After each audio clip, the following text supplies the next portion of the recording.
Welcome to Granny's Family Classics. I'm Granny, and I'm so happy you're here with me today. Today's tale is Alice's Adventures in Wonderland by Lewis Carroll. Ah, Alice. Do you remember her? The curious little girl who followed a rabbit down a hole and ended up in a place where everything was just upside down. Oh, I still get so excited thinking about the moment when Alice meets the Cheshire Cat, don't you? The way he just smiles and vanishes, leaving nothing behind but his grin.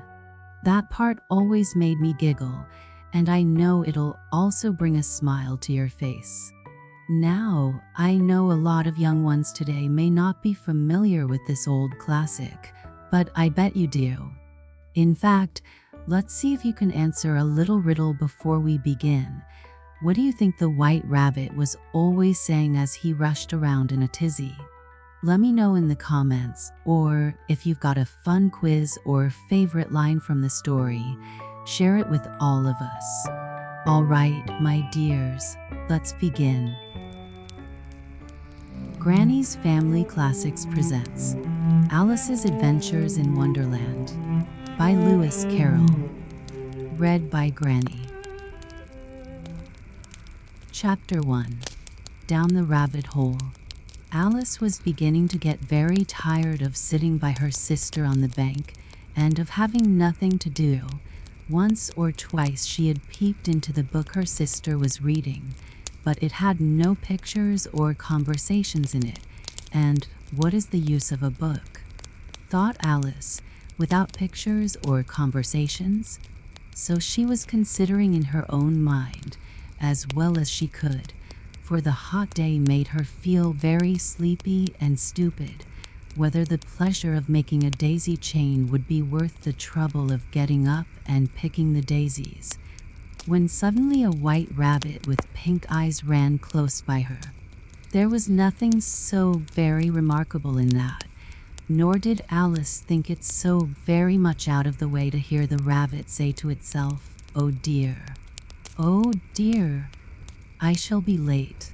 When she thought it over afterwards, it occurred to her that she ought to have wondered at this, but at the time it all seemed quite natural.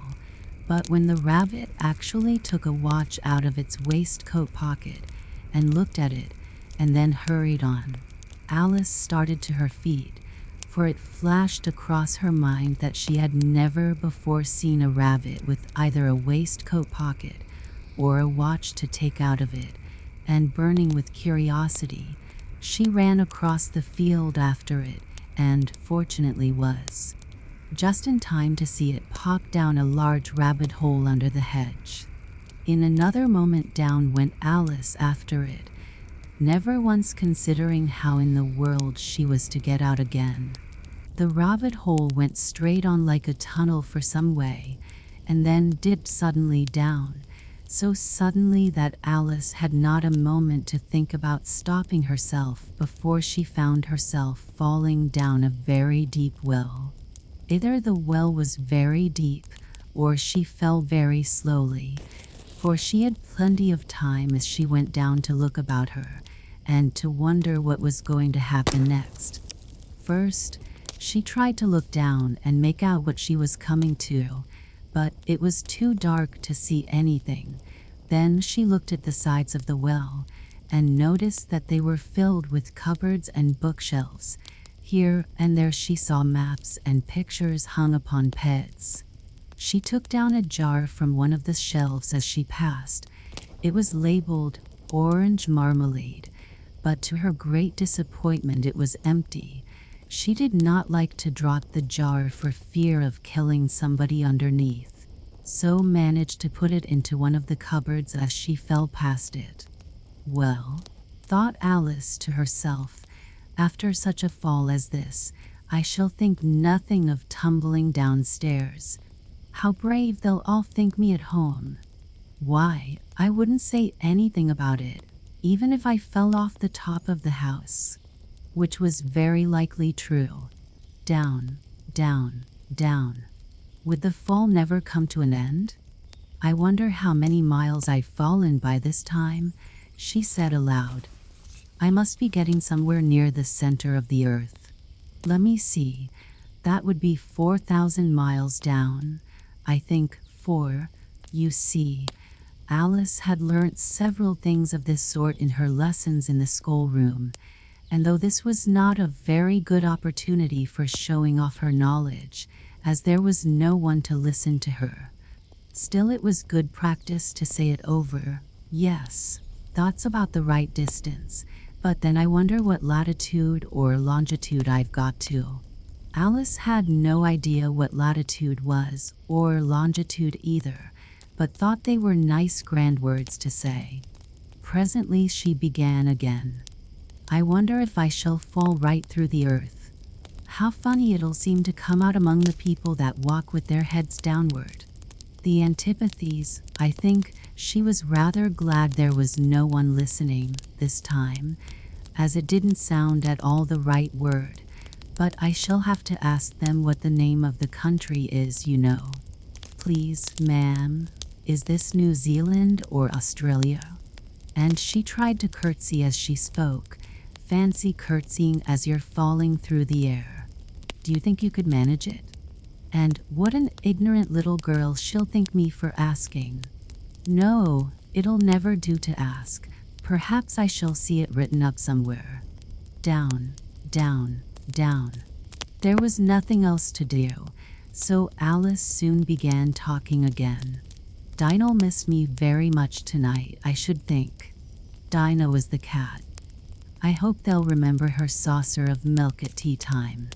Dinah, my dear, I wish you were down here with me. There are no mice in the air, I'm afraid, but you might catch a bat, and that's very like a mouse, you know.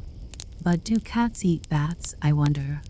And here Alice began to get rather sleepy, and went on saying to herself, in a dreamy sort of way, do cats eat bats? Do cats eat bats? And sometimes, do bats eat cats? For, you see, as she couldn't answer either question, it didn't much matter which way she put it. She felt that she was dozing off, and had just begun to dream that she was walking hand in hand with Dinah, and saying to her very earnestly, "Now, Dinah, tell me the truth. Did you ever eat a bat?" When suddenly, thump, thump, down she came upon a heap of sticks and dry leaves, and the fall was over. Alice was not a bit hurt, and she jumped up onto her feet in a moment. She looked up, but it was all dark overhead. Before her was another long passage, and the white rabbit was still in sight, hurrying down it. There was not a moment to be lost. Away went Alice like the wind, and was just in time to hear it say, as it turned a corner, "Oh, my ears and whiskers, how late it's getting." She was close behind it when she turned the corner, but the rabbit was no longer to be seen. She found herself in a long, low hall, which was lit up by a row of lamps hanging from the roof.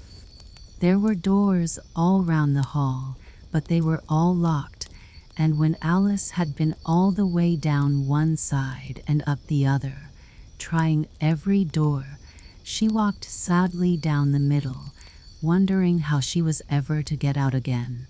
Suddenly she came upon a little three-legged table, all made of solid glass. There was nothing on it except a tiny golden key, and Alice's first thought was that it might belong to one of the doors of the hall, but alas, either the locks were too large or the key was too small, but at any rate it would not open any of them. However, on the second time round, she came upon a low curtain she had not noticed before, and behind it was a little door about 15 inches high. She tried the little golden key in the lock, and to her great delight it fitted. Alice opened the door and found that it led into a small passage, not much larger than a rat hole. She knelt down and looked along the passage into the loveliest garden you ever saw. How she longed to get out of that dark hall and wander about among those beds of bright flowers and those cool fountains, but she could not even get her head through the doorway, and even if my head would go through, thought poor Alice, it would be of very little use without my shoulders. Oh, I wish I could shut up like a telescope. I think I could, if I only knew how to begin. For, you see, so many out-of-the-way things had happened lately that Alice had begun to think that very few things indeed were really impossible. There seemed to be no use in waiting by the little door, so she went back to the table, half hoping she might find another key on it, or at any rate a book of rules for shutting people up like telescopes. This time she found a little bottle on it, which certainly was not here before, said Alice, and round the neck of the bottle was a paper label, with the words, "Drink me," beautifully printed on it in large letters. It was all very well to say, "Drink me," but the wise little Alice was not going to do that in a hurry. "No, I'll look first," she said, "and see whether it's marked poison or not," for she had read several nice little histories about children who had got burned and eaten up by wild beasts and other unpleasant things, all because they would not remember the simple rules their friends had taught them, such as that a red-hot poker will burn you if you hold it too long, and that if you cut your finger very deeply with a knife, it usually bleeds, and she had never forgotten that.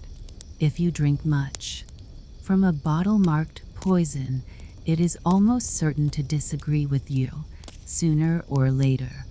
However, this bottle was not marked poison, so Alice ventured to taste it, and finding it very nice, it had, in fact, a sort of mixed flavor of cherry tart, custard, pineapple, roast turkey, toffee, and hot buttered toast.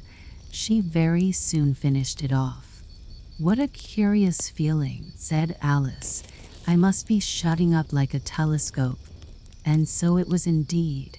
She was now only 10 inches high, and her face brightened up at the thought that she was now the right size for going through the little door into that lovely garden. First, however, she waited for a few minutes to see if she was going to shrink any further.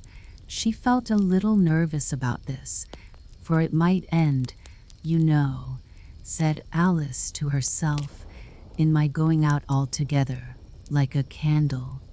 I wonder what I should be like then." And she tried to fancy what the flame of a candle is like after the candle is blown out, for she could not remember ever having seen such a thing. After a while, finding that nothing more happened, she decided on going into the garden at once. But, alas for poor Alice, when she got to the door, she found she had forgotten the little golden key, and when she went back to the table for it, she found she could not possibly reach it. She could see it quite plainly through the glass, and she tried her best to climb up one of the legs of the table, but it was too slippery, and when she had tired herself out with trying, the poor little thing sat down and cried. "Come, there's no use in crying like that," said Alice to herself, rather sharply. "I advise you to leave off this minute." She generally gave herself very good advice, though she very seldom followed it, and sometimes she scolded herself so severely as to bring tears into her eyes. And once she remembered trying to box her own ears for having cheated herself in a game of croquet she was playing against herself, for this curious child was very fond of pretending to be two people. "But it's no use now," thought poor Alice, "to pretend to be two people. Why, there's hardly enough of me left to make one respectable person." Soon her eye fell on a little glass box that was lying under the table. She opened it and found in it a very small cake, on which the words "Eat me" were beautifully marked in currants. "Well, I'll eat it," said Alice, "and if it makes me grow larger, I can reach the key, and if it makes me grow smaller, I can creep under the door. So either way I'll get into the garden, and I don't care which happens." She ate a little bit and said anxiously to herself, "Which way? Which way?" holding her hand on the top of her head to feel which way it was growing, and she was quite surprised to find that she remained the same size. To be sure, this generally happens when one eats cake. But Alice had got so much into the way of expecting nothing but out-of-the-way things to happen, that it seemed quite dull and stupid for life to go on in the common way. So she set to work and very soon finished off the cake. Chapter 2. The Pool of Tears. "Curiouser and curiouser," cried Alice. She was so much surprised that for the moment she quite forgot how to speak good English. "Now I'm opening out like the largest telescope that ever was. Goodbye, feet." For when she looked down at her feet, they seemed to be almost out of sight. They were getting so far off. "Oh, my poor little feet. I wonder who will put on your shoes and stockings for you now, dears? I'm sure I shan't be able. I shall be a great deal too far off to trouble myself about you. You must manage the best way you can. But I must be kind to them," thought Alice, "or perhaps they won't walk the way I want to go. Let me see. I'll give them a new pair of boots every Christmas." And she went on planning to herself how she would manage it.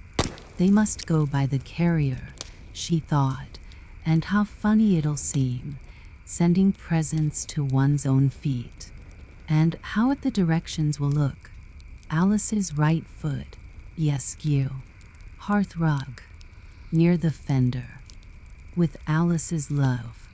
Oh dear, what nonsense I'm talking." Just then her head struck against the roof of the hall. In fact, she was now more than 9 feet high, and she at once took up the little golden key and hurried off to the garden door. Poor Alice! It was as much as she could do, lying down on one side, to look through into the garden with one eye, but to get through was more hopeless than ever. She sat down and began to cry again. "You ought to be ashamed of yourself," said Alice. "A great girl like you," she might well say this, "to go on crying in this way. Stop this moment, I tell you." But she went on all the same, shedding gallons of tears, until there was a large pool all round her, about 4 inches deep and reaching half down the hall. After a time she heard a little pattering of feet in the distance, and she hastily dried her eyes to see what was coming. It was the White Rabbit returning, splendidly dressed, with a pair of white kid gloves in one hand and a large fan in the other. He came trotting along in a great hurry, muttering to himself as he came, "Oh, the Duchess, the Duchess. Oh, won't she be savage if I've kept her waiting?" Alice felt so desperate that she was ready to ask help of anyone. So, when the rabbit came near her, she began, in a low, timid voice, "If you please, sir." The rabbit started violently, dropped the white kid gloves and the fan, and scurried away into the darkness as hard as he could go. Alice took up the fan and gloves, and as the hall was very hot, she kept fanning herself all the time she went on talking. "Dear, dear, how queer everything is today. And yesterday things went on just as usual. I wonder if I've been changed in the night. Let me think. Was I the same when I got up this morning? I almost think I can remember feeling a little different.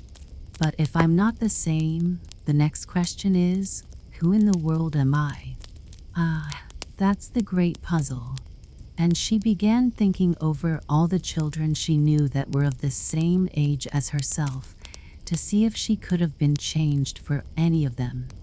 "I'm sure I'm not Ada," she said, "for her hair goes in such long ringlets, and mine doesn't go in ringlets at all. And I'm sure I can't be Mabel, for I know all sorts of things, and oh, she knows such a very little. Besides, she's she, and I'm I, and oh dear, how puzzling it all is. I'll try if I know all the things I used to know. Let me see. 4 times 5 is 12, and 4 times 6 is 13, and 4 times 7 is, oh dear. I shall never get to 20 at that rate. However, the multiplication table doesn't signify. Let's try geography. London is the capital of Paris, and Paris is the capital of Rome, and Rome, no, that's all wrong, I'm certain. I must have been changed for Mabel. I'll try and say, how doth the little, and she crossed her hands on her lap as if she were saying lessons, and began to repeat it, but her voice sounded hoarse and strange, and the words did not come the same as they used to do. How doth the little crocodile improve his shining tail, and pour the waters of the Nile on every golden scale? How cheerfully he seems to grin, how neatly spread his claws, and welcome little fishes in, with gently smiling jaws. I'm sure those are not the right words, said poor Alice, and her eyes filled with tears again as she went on. I must be Mabel after all, and I shall have to go and live in that poky little house, and have next to no toys to play with, and oh, ever so many lessons to learn. No, I've made up my mind about it. If I'm Mabel, I'll stay down here. It'll be no use their putting their heads down and saying, "Come up again, dear." I shall only look up and say, "Who am I then? Tell me that first, and then, if I like being that person, I'll come up. If not, I'll stay down here till I'm somebody else." But, oh dear, cried Alice, with a sudden burst of tears, I do wish they would put their heads down. I am so very tired of being all alone here. As she said this, she looked down at her hands and was surprised to see that she had put on one of the rabbit's little white kid gloves while she was talking. How can I have done that? She thought. I must be growing small again.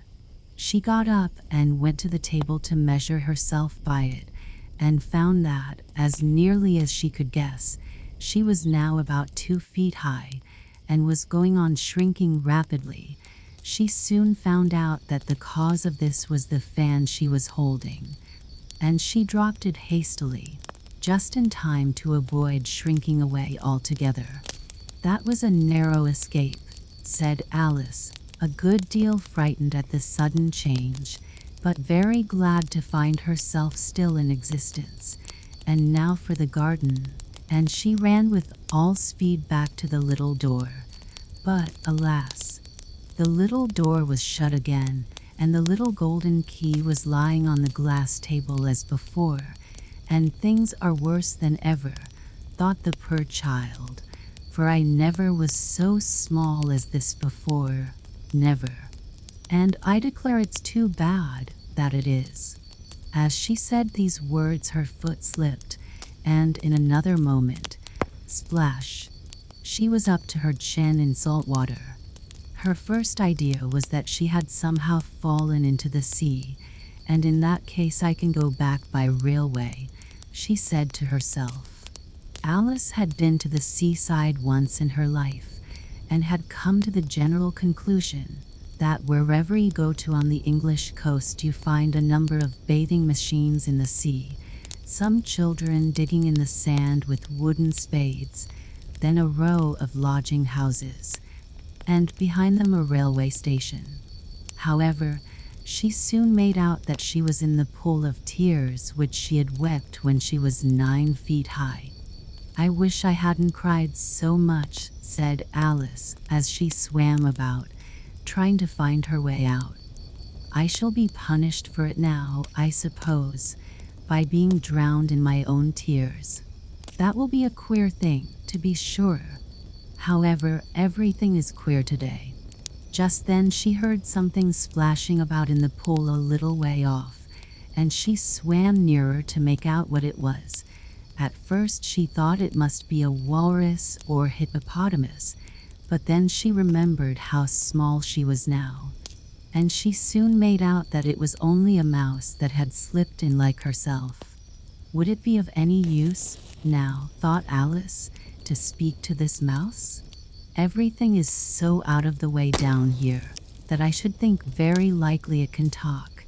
At any rate, there's no harm in trying. So she began, "Oh, mouse, do you know the way out of this pool? I am very tired of swimming about here, oh mouse." Alice thought this must be the right way of speaking to a mouse. She had never done such a thing before, but she remembered having seen in her brother's Latin grammar, "A mouse of a mouse, to a mouse, oh mouse." The mouse looked at her rather inquisitively, and seemed to her to wink with one of its little eyes, but it said nothing. "Perhaps it doesn't understand English," thought Alice. "I dare say it's a French mouse, come over with William the Conqueror." For, with all her knowledge of history, Alice had no very clear notion how long ago anything had happened. So she began again, "Oh, asked ma chat," which was the first sentence in her French lesson book. The mouse gave a sudden leap out of the water, and seemed to quiver all over with fright. "Oh, I beg your pardon," cried Alice hastily, afraid that she had hurt the poor animal's feelings. "I quite forgot you didn't like cats." "Not like cats," cried the mouse in a shrill, passionate voice. "Would you like cats if you were me?" "Well, perhaps not," said Alice in a soothing tone. "Don't be angry about it. And yet I wish I could show you our cat Dinah. I think you'd take a fancy to cats if you could only see her. She is such a dear quiet thing," Alice went on, half to herself, as she swam lazily about in the pool, "and she sits purring so nicely by the fire, licking her paws and washing her face, and she is such a nice soft thing to nurse, and she's such a capital one for catching mice." "Oh, I beg your pardon," cried Alice again, for this time the mouse was bristling all over, and she felt certain it must be really offended. "We won't talk about her any more if you'd rather not." "We indeed," cried the mouse, who was trembling down to the end of his tail. "As if I would talk on such a subject. Our family always hated cats. Nasty, low, vulgar things. Don't let me hear the name again." "I won't indeed," said Alice, in a great hurry to change the subject of conversation. Are you fond of dogs?" The mouse did not answer, so Alice went on eagerly. "There is such a nice little dog near our house I should like to show you. A little bright-eyed terrier, you know, with, oh, such long curly brown hair. And it'll fetch things when you throw them, and it'll sit up and beg for its dinner, and all sorts of things. I can't remember half of them, and it belongs to a farmer, you know, and he says it's so useful. It's worth £100. He says it kills all the rats and—" "Oh dear," cried Alice in a sorrowful tone, "I'm afraid I've offended it again." For the mouse was swimming away from her as hard as it could go, and making quite a commotion in the pool as it went. So she called softly after it, "Mouse dear, do come back again, and we won't talk about cats or dogs either, if you don't like them." When the mouse heard this, it turned round and swam slowly back to her. Its face was quite pale, with passion, Alice thought, and it said in a low trembling voice, "Let us get to the shore, and then I'll tell you my history, and you'll understand why it is I hate cats and dogs." It was high time to go, for the pool was getting quite crowded with the birds and animals that had fallen into it. There were a duck and a dodo, a lory and an eaglet, and several other curious creatures. Alice led the way, and the whole party swam to the shore. Chapter 3. A Caucus Race and a Long Tail.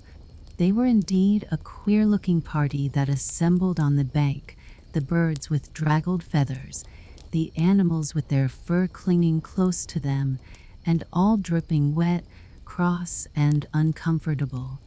The first question, of course, was how to get dry again.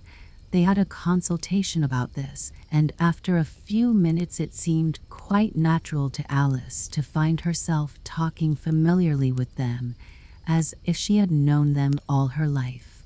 Indeed, she had quite a long argument with the lory, who at last turned sulky and would only say, "I am older than you, and must know better," and this Alice would not allow without knowing how old it was, and as the lory positively refused to tell its age, there was no more to be said. At last the mouse, who seemed to be a person of authority among them, called out, "Sit down, all of you, and listen to me. I'll soon make you dry enough." They all sat down at once, in a large ring, with the mouse in the middle. Alice kept her eyes anxiously fixed on it, for she felt sure she would catch a bad cold if she did not get dry very soon. "Ahem," said the mouse with an important air. "Are you all ready? This is the driest thing I know." Silence all round. "If you please." William the Conqueror, whose cause was favored by the Pope, was soon submitted to by the English, who wanted leaders and had been of late much accustomed to usurpation and conquest. Edwin and Morcar, the Earls of Mercia and Northumbria. "Ugh," said the lory with a shiver. "I beg your pardon," said the mouse, frowning, but very politely. "Did you speak?" "Not I," said the lory hastily. "I thought you did," said the mouse. "I proceed. Edwin and Morcar, the Earls of Mercia and Northumbria, declared for him, and even Stigand, the patriotic Archbishop of Canterbury, found it advisable." "Found what?" said the duck. "Found it," the mouse replied rather crossly. "Of course you know what it means." "I know what it means well enough. When I find a thing," said the duck, "it's generally a frog or a worm. The question is, what did the Archbishop find?" The mouse did not notice this question, but hurriedly went on, "Found it advisable to go with Edgar Atheling to meet William and offer him the crown. William's conduct at first was moderate, but the insolence of his Normans— How are you getting on now, my dear?" it continued, turning to Alice as it spoke. "As wet as ever," said Alice in a melancholy tone. "It doesn't seem to dry me at all." "In that case," said the dodo solemnly, rising to its feet, "I move that the meeting adjourn, for the immediate adoption of more energetic remedies." "Speak English," said the eaglet. "I don't know the meaning of half those long words, and what's more, I don't believe you do either." And the eaglet bent down its head to hide a smile. Some of the other birds tittered audibly. "What I was going to say," said the dodo in an offended tone, "was that the best thing to get us dry would be a caucus race." "What is a caucus race?" said Alice. Not that she wanted much to know, but the dodo had paused as if it thought that somebody ought to speak, and no one else seemed inclined to say anything. "Why," said the dodo, "the best way to explain it is to do it. And, as you might like to try the thing yourself, some winter day, I will tell you how the dodo managed it. First it marked out a race course, in a sort of circle. The exact shape doesn't matter, it said, and then all the party were placed along the course, here and there. There was no 1, 2, 3, and away, but they began running when they liked, and left off when they liked, so that it was not easy to know when the race was over. However, when they had been running half an hour or so, and were quite dry again, the dodo suddenly called out, "The race is over," and they all crowded round it, panting and asking, "But who has won?" This question the dodo could not answer without a great deal of thought, and it sat for a long time with one finger pressed upon its forehead, the position in which he usually sees Shakespeare in the pictures of him, while the rest waited in silence. At last the dodo said, "Everybody has won, and all must have prizes." "But who is to give the prizes?" quite a chorus of voices asked. "Why, she, of course," said the dodo, pointing to Alice with one finger, and the whole party at once crowded round her, calling out in a confused way, "Prizes! Prizes!"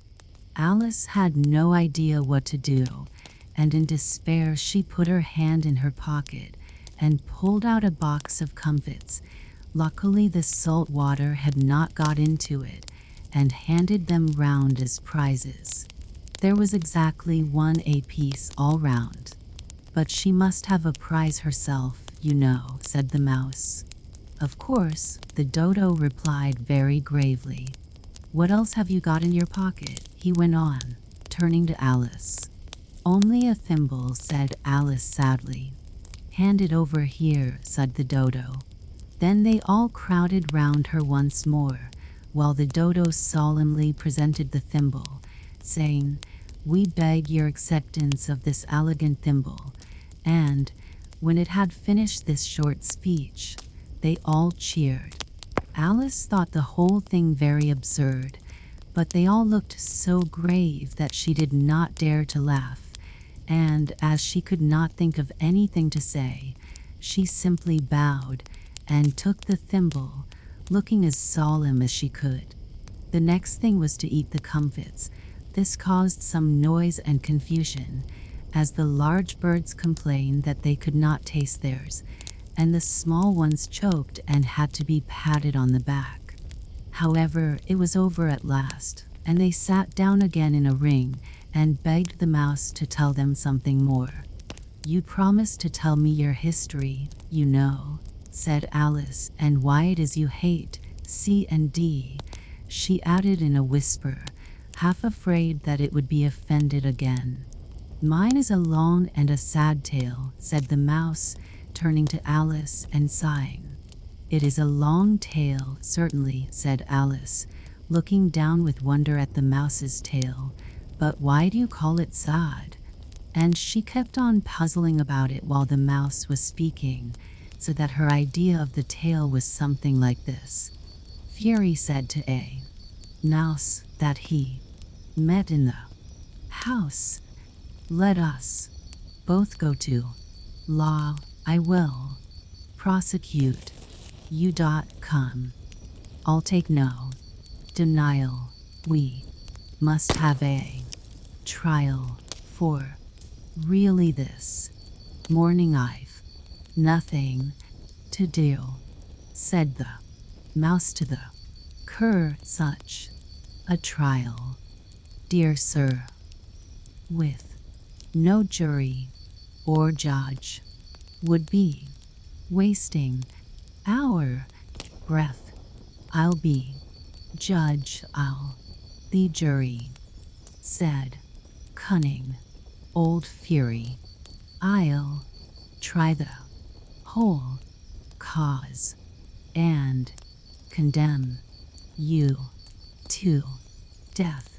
"You are not attending," said the mouse to Alice severely. "What are you thinking of?" "I beg your pardon," said Alice very humbly. "You had got to the 5th bend, I think?" "I had not," cried the mouse, sharply and very angrily. "And not," said Alice, always ready to make herself useful, and looking anxiously about her. "Oh, do let me help to undo it." "I shall do nothing of the sort," said the mouse, getting up and walking away. "You insult me by talking such nonsense." "I didn't mean it," pleaded poor Alice. "But you're so easily offended, you know." The mouse only growled in reply. "Please come back and finish your story." Alice called after it, and the others all joined in chorus. "Yes, please do." But the mouse only shook its head impatiently and walked a little quicker. "What a pity it wouldn't stay," sighed the lorry, as soon as it was quite out of sight, and an old crab took the opportunity of saying to her daughter, "Ah, my dear, let this be a lesson to you never to lose your temper. Hold your tongue." "Ma," said the young crab, a little snappishly. "You're enough to try the patience of an oyster." "I wish I had our Dinah here, I know I do," said Alice aloud, addressing nobody in particular. "She'd soon fetch it back." "And who is Dinah, if I might venture to ask the question?" said the lorry. Alice replied eagerly, for she was always ready to talk about her pet. "Dinah's our cat. And she's such a capital one for catching mice you can't think. And oh, I wish you could see her after the birds. Why, she'll eat a little bird as soon as look at it." This speech caused a remarkable sensation among the party. Some of the birds hurried off at once. One old magpie began wrapping itself up very carefully, remarking, "I really must be getting home. The night air doesn't suit my throat." And a canary called out in a trembling voice to its children, "Come away, my dears. It's high time you were all in bed." On various pretexts they all moved off, and Alice was soon left alone. "I wish I hadn't mentioned Dinah," she said to herself in a melancholy tone. "Nobody seems to like her down here, and I'm sure she's the best cat in the world. Oh, my dear Dinah, I wonder if I shall ever see you any more." And here poor Alice began to cry again, for she felt very lonely and low-spirited. In a little while, however, she again heard a little pattering of footsteps in the distance, and she looked up eagerly, half hoping that the mouse had changed his mind and was coming back to finish his story. Chapter 4. The Rabbit Ends in a Little Bell. It was the White Rabbit, trotting slowly back again and looking anxiously about as it went, as if it had lost something, and she heard it muttering to itself, "The Duchess, the Duchess. Oh, my dear paws. Oh, my fur and whiskers. She'll get me executed, as sure as ferrets are ferrets. Where can I have dropped them, I wonder?" Alice guessed in a moment that it was looking for the fan and the pair of white kid gloves, and she very good-naturedly began hunting about for them, but they were nowhere to be seen. Everything seemed to have changed since her swim in the pool, and the great hall, with the glass table and the little door, had vanished completely. Very soon the rabbit noticed Alice as she went hunting about, and called out to her in an angry tone, "Why, Mary Ann, what are you doing out here? Run home this moment, and fetch me a pair of gloves and a fan. Quick, now." And Alice was so much frightened that she ran off at once in the direction it pointed to, without trying to explain the mistake it had made. "He took me for his housemaid," she said to herself as she ran. "How surprised he'll be when he finds out who I am. But I'd better take him his fan and gloves, that is, if I can find them." As she said this, she came upon a neat little house, on the door of which was a bright brass plate with the name W. Rabbit engraved upon it. She went in without knocking, and hurried upstairs, in great fear lest she should meet the real Mary Ann, and be turned out of the house before she had found the fan and gloves. How queer it seems, Alice said to herself, to be going messages for a rabbit. I suppose Dinah'll be sending me on messages next. And she began fancying the sort of thing that would happen. Miss Alice, come here directly and get ready for your walk. Coming in a minute, nurse. But I've got to see that the mouse doesn't get out. Only I don't think, Alice went on, that they'd let Dinah stop in the house if it began ordering people about like that. By this time she had found her way into a tidy little room with a table in the window, and on it, as she had hoped, a fan and 2 or 3 pairs of tiny white kid gloves. She took up the fan and a pair of the gloves, and was just going to leave the room, when her eye fell upon a little bottle that stood near the looking glass. There was no label this time with the words, "Drink me," but nevertheless she uncorked it and put it to her lips. I know something interesting is sure to happen, she said to herself, whenever I eat or drink anything, so I'll just see what this bottle does. I do hope it'll make me grow large again, for really I'm quite tired of being such a tiny little thing. It did so indeed, and much sooner than she had expected.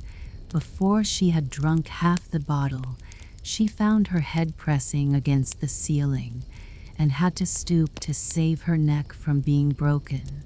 She hastily put down the bottle, saying to herself, "That's quite enough. I hope I shan't grow any more. As it is, I can't get out at the door. I do wish I hadn't drunk quite so much." Alas, it was too late to wish that. She went on growing and growing, and very soon had to kneel down on the floor. In another minute there was not even room for this, and she tried the effect of lying down with one elbow against the door, and the other arm curled round her head. Still she went on growing, and, as a last resource, she put one arm out of the window and one foot up the chimney, and said to herself, "Now I can do no more, whatever happens. What will become of me?" Luckily for Alice, the little magic bottle had now had its full effect, and she grew no larger. Still it was very uncomfortable, and as there seemed to be no sort of chance of her ever getting out of the room again, no wonder she felt unhappy. It was much pleasanter at home, thought poor Alice, when one wasn't always growing larger and smaller, and being ordered about by mice and rabbits. I almost wish I hadn't gone down that rabbit hole, and yet, it's rather curious, you know, this sort of life. I do wonder what can have happened to me. When I used to read fairy tales, I fancied that kind of thing never happened, and now here I am in the middle of one. There ought to be a book written about me, thought there ought. And when I grow up, I'll write one, but I'm grown up now, she added in a sorrowful tone. At least there's no room to grow up any more here. But then, thought Alice, shall I never get any older than I am now? That'll be a comfort, one way, never to be an old woman, but then, always to have lessons to learn. Oh, I shouldn't like that. Oh, you foolish Alice, she answered herself. How can you learn lessons in here? Why, there's hardly room for you, and no room at all for any lesson books. And so she went on, taking first one side and then the other, and making quite a conversation of it all together. But after a few minutes she heard a voice outside, and stopped to listen. "Mary Ann, Mary Ann," said the voice. "Fetch me my gloves this moment." Then came a little pattering of feet on the stairs. Alice knew it was the rabbit coming to look for her, and she trembled till she shook the house, quite forgetting that she was now about 1,000 times as large as the rabbit, and had no reason to be afraid of it. Presently the rabbit came up to the door, and tried to open it. But as the door opened inwards and Alice's elbow was pressed hard against it, that attempt proved a failure. Alice heard it say to itself, "Then I'll go round and get in at the window." "That you won't," thought Alice, and after waiting till she fancied she heard the rabbit just under the window, she suddenly spread out her hand and made a snatch in the air. She did not get hold of anything, but she heard a little shriek and a fall, and a crash of broken glass, from which she concluded that it was just possible it had fallen into a cucumber frame, or something of the sort. Next came an angry voice, the rabbit's "Pat, Pat, where are you?" And then a voice she had never heard before, "Sure, then I'm here.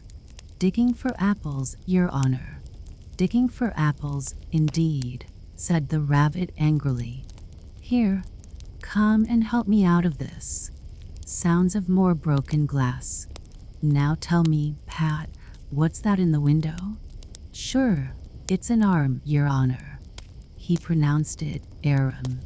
"An arm, you goose. Whoever saw one that size? Why, it fills the whole window." "Sure, it does, Your Honor, but it's an arm for all that." "Well, it's got no business there, at any rate. Go and take it away."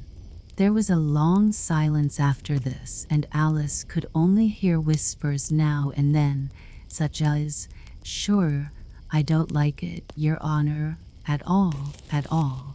Do as I tell you, you coward." And at last she spread out her hand again and made another snatch in the air. This time there were two little shrieks and more sounds of broken glass.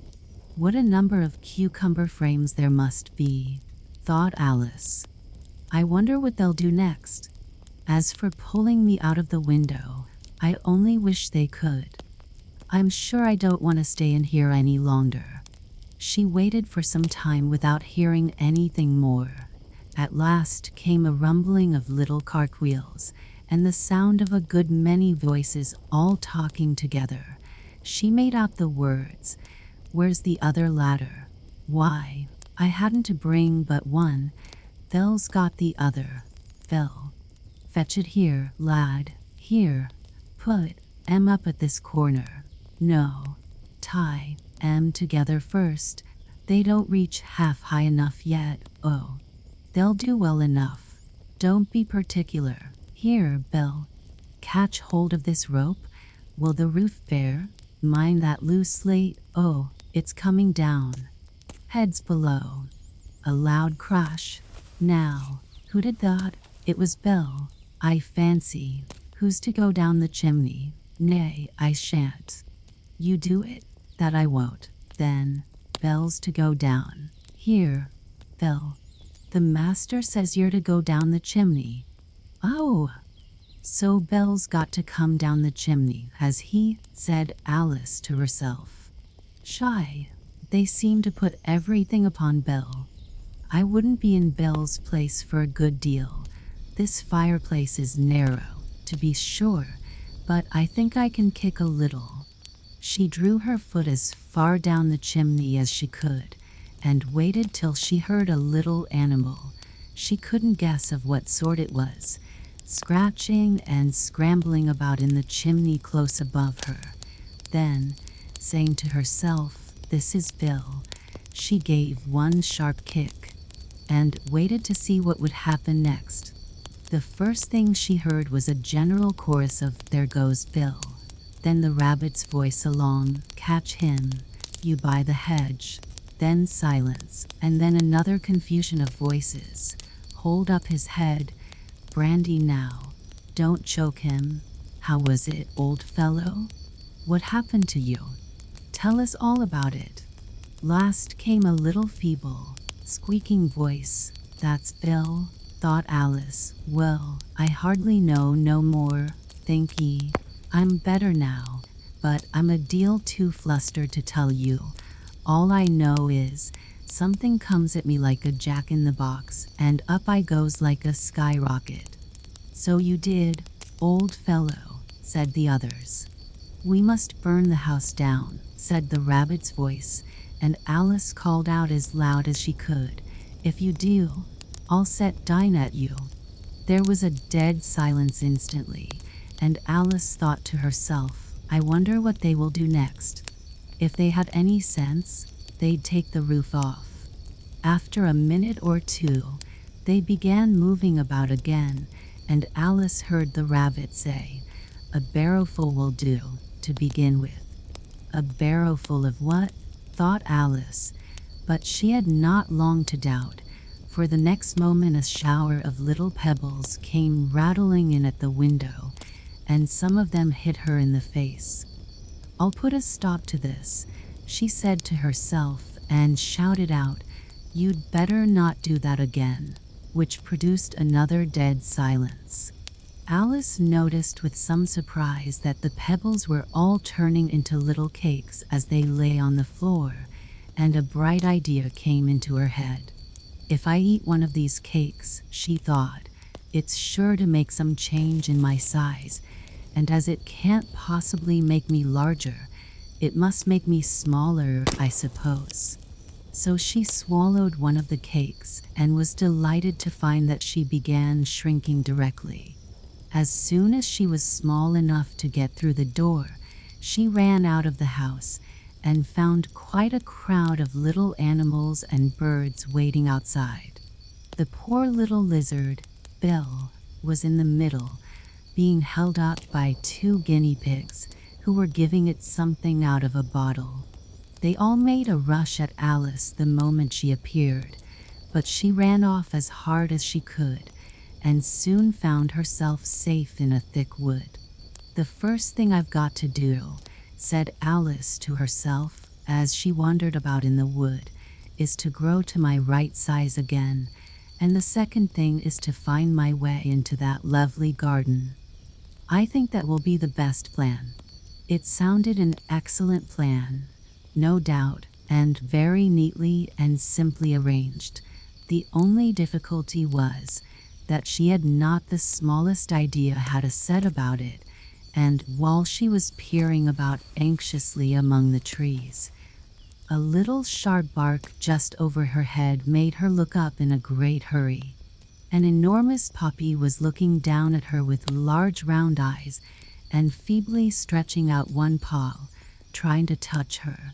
"Poor little thing," said Alice in a coaxing tone, and she tried hard to whistle to it, but she was terribly frightened all the time at the thought that it might be hungry, in which case it would be very likely to eat her up in spite of all her coaxing.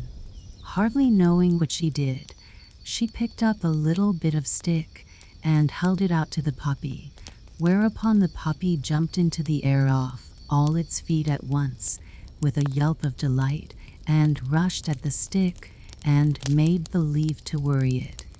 Then Alice dodged behind a great thistle to keep herself from being run over, and the moment she appeared on the other side, the puppy made another rush at the stick and tumbled head over heels in its hurry to get hold of it. Then Alice, thinking it was very like having a game of play with a cart horse and expecting every moment to be trampled under its feet, ran round the thistle again. Then the puppy began a series of short charges at the stick, running a very little way forwards each time and a long way back, and barking hoarsely all the while, till at last it sat down a good way off, panting, with its tongue hanging out of its mouth and its great eyes half shut. This seemed to Alice a good opportunity for making her escape, so she set off at once and ran till she was quite tired and out of breath, and till the puppy's bark sounded quite faint in the distance. "And yet what a dear little puppy it was," said Alice, as she leant against a buttercup to rest herself and fanned herself with one of the leaves. "I should have liked teaching it tricks very much, if I'd only been the right size to do it. Oh dear, I'd nearly forgotten that I've got to grow up again. Let me see, How is it to be managed? I suppose I ought to eat or drink something or other, but the great question is, what? The great question certainly was, what? Alice looked all round her at the flowers and the blades of grass, but she did not see anything that looked like the right thing to eat or drink under the circumstances. There was a large mushroom growing near her, about the same height as herself, and when she had looked under it, and on both sides of it, and behind it, it occurred to her that she might as well look and see what was on the top of it. She stretched herself up on tiptoe and peeked over the edge of the mushroom, and her eyes immediately met those of a large blue caterpillar that was sitting on the top with its arms folded, quietly smoking a long hookah, and taking not the smallest notice of her or of anything else. Chapter 5. Advice from a Caterpillar. The caterpillar and Alice looked at each other for some time in silence. At last the caterpillar took the hookah out of its mouth and addressed her in a languid, sleepy voice. "Who are you?" said the caterpillar. This was not an encouraging opening for a conversation. Alice replied rather shyly, I hardly know, sir, just at present. At least I know who I was when I got up this morning, but I think I must have been changed several times since then." "What do you mean by that?" said the caterpillar sternly. "Explain yourself." "I can't explain myself, I'm afraid, sir," said Alice, "because I'm not myself, you see." "I don't see," said the caterpillar. "I'm afraid I can't put it more clearly," Alice replied very politely, "for I can't understand it myself to begin with, and being so many different sizes in a day is very confusing." "It isn't," said the caterpillar.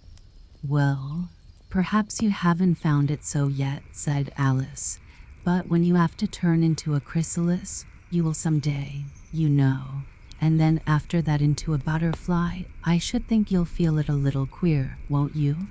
"Not a bit," said the caterpillar. "Well, perhaps your feelings may be different," said Alice. "All I know is, it would feel very queer to me." "You," said the caterpillar contemptuously. "Who are you?" Which brought them back again to the beginning of the conversation. Alice felt a little irritated at the caterpillars making such very short remarks, and she drew herself up and said, very gravely, "I think you ought to tell me who you are first." "Why?" said the caterpillar. Here was another puzzling question, and as Alice could not think of any good reason, and as the caterpillar seemed to be in a very unpleasant state of mind, she turned away. "Come back," the caterpillar called after her. "I've something important to say." This sounded promising, certainly. Alice turned and came back again. "Keep your temper," said the caterpillar. "Is that all?" said Alice, swallowing down her anger as well as she could. "No," said the caterpillar. Alice thought she might as well wait, as she had nothing else to do, and perhaps after all it might tell her something worth hearing. For some minutes it puffed away without speaking, but at last it unfolded its arms, took the hookah out of its mouth again, and said, "So you think you're changed, do you?" "I'm afraid I am, sir," said Alice. "I can't remember things as I used, and I don't keep the same size for 10 minutes together." "Can't remember what things?" said the caterpillar. "Well, I've tried to say, 'How doth the little busy bee?' but it all came different." Alice replied in a very melancholy voice. "Repeat, 'You are old, Father William,'" said the caterpillar. Alice folded her hands and began. "You are old, Father William," the young man said, "and your hair has become very white, and yet you incessantly stand on your head. Do you think, at your age, it is right?" "In my youth," Father William replied to his son, I feared it might injure the brain. But now that I'm perfectly sure I have none, why, I do it again and again. You are old, said the youth, as I mentioned before, and have grown most uncommonly fat. Yet you turned a back somersault in at the door. Pray, what is the reason of that? In my youth, said the sage, as he shook his gray locks, I kept all my limbs very supple, by the use of this ointment, 1 shilling the box. Allow me to sell you a couple. You are old, said the youth, and your jaws are too weak for anything tougher than suet. Yet you finished the goose with the bones and the beak. Pray, how did you manage to do it? In my youth, said his father, I took to the law and argued each case with my wife, and the muscular strength which it gave to my jaw has lasted the rest of my life. You are old, said the youth. One would hardly suppose that your eye was as steady as ever, yet you balanced an eel on the end of your nose. What made you so awfully clever? I have answered 3 questions, and that is enough, said his father. Don't give yourself airs. Do you think I can listen all day to such stuff? Be off, or I'll kick you downstairs. That is not said right, said the caterpillar. Not quite right, I'm afraid, said Alice timidly. Some of the words have got altered. It is wrong from beginning to end, said the caterpillar decidedly, and there was silence for some minutes. The caterpillar was the first to speak. What size do you want to be? It asked. Oh, I'm not particular as to size, Alice hastily replied. Only one doesn't like changing so often, you know. I don't know, said the caterpillar. Alice said nothing. She had never been so much contradicted in her life before, and she felt that she was losing her temper. Are you content now? Said the caterpillar. Well, I should like to be a little larger, sir, if you wouldn't mind, said Alice. 3 inches is such a wretched height to be. It is a very good height indeed, said the caterpillar angrily, rearing itself upright as it spoke. It was exactly 3 inches high. But I'm not used to it, pleaded poor Alice in a piteous tone. And she thought of herself, I wish the creatures wouldn't be so easily offended. You'll get used to it in time, said the caterpillar, and it put the hookah into its mouth and began smoking again. This time Alice waited patiently until it chose to speak again. In a minute or 2 the caterpillar took the hookah out of its mouth and yawned once or twice and shook itself. Then it got down off the mushroom and crawled away in the grass, merely remarking as it went, one side will make you grow taller, and the other side will make you grow shorter. One side of what? The other side of what? Thought Alice to herself. Of the mushroom, said the caterpillar, just as if she had asked it aloud, and in another moment it was out of sight. Alice remained looking thoughtfully at the mushroom for a minute, trying to make out which were the 2 sides of it, and as it was perfectly round, she found this a very difficult question. However, at last she stretched her arms round it as far as they would go, and broke off a bit of the edge with each hand. And now which is which, she said to herself, and nibbled a little of the right-hand bit to try the effect. The next moment she felt a violent blow underneath her chin. It had struck her foot. She was a good deal frightened by this very sudden change, but she felt that there was no time to be lost, as she was shrinking rapidly, so she set to work at once to eat some of the other bit.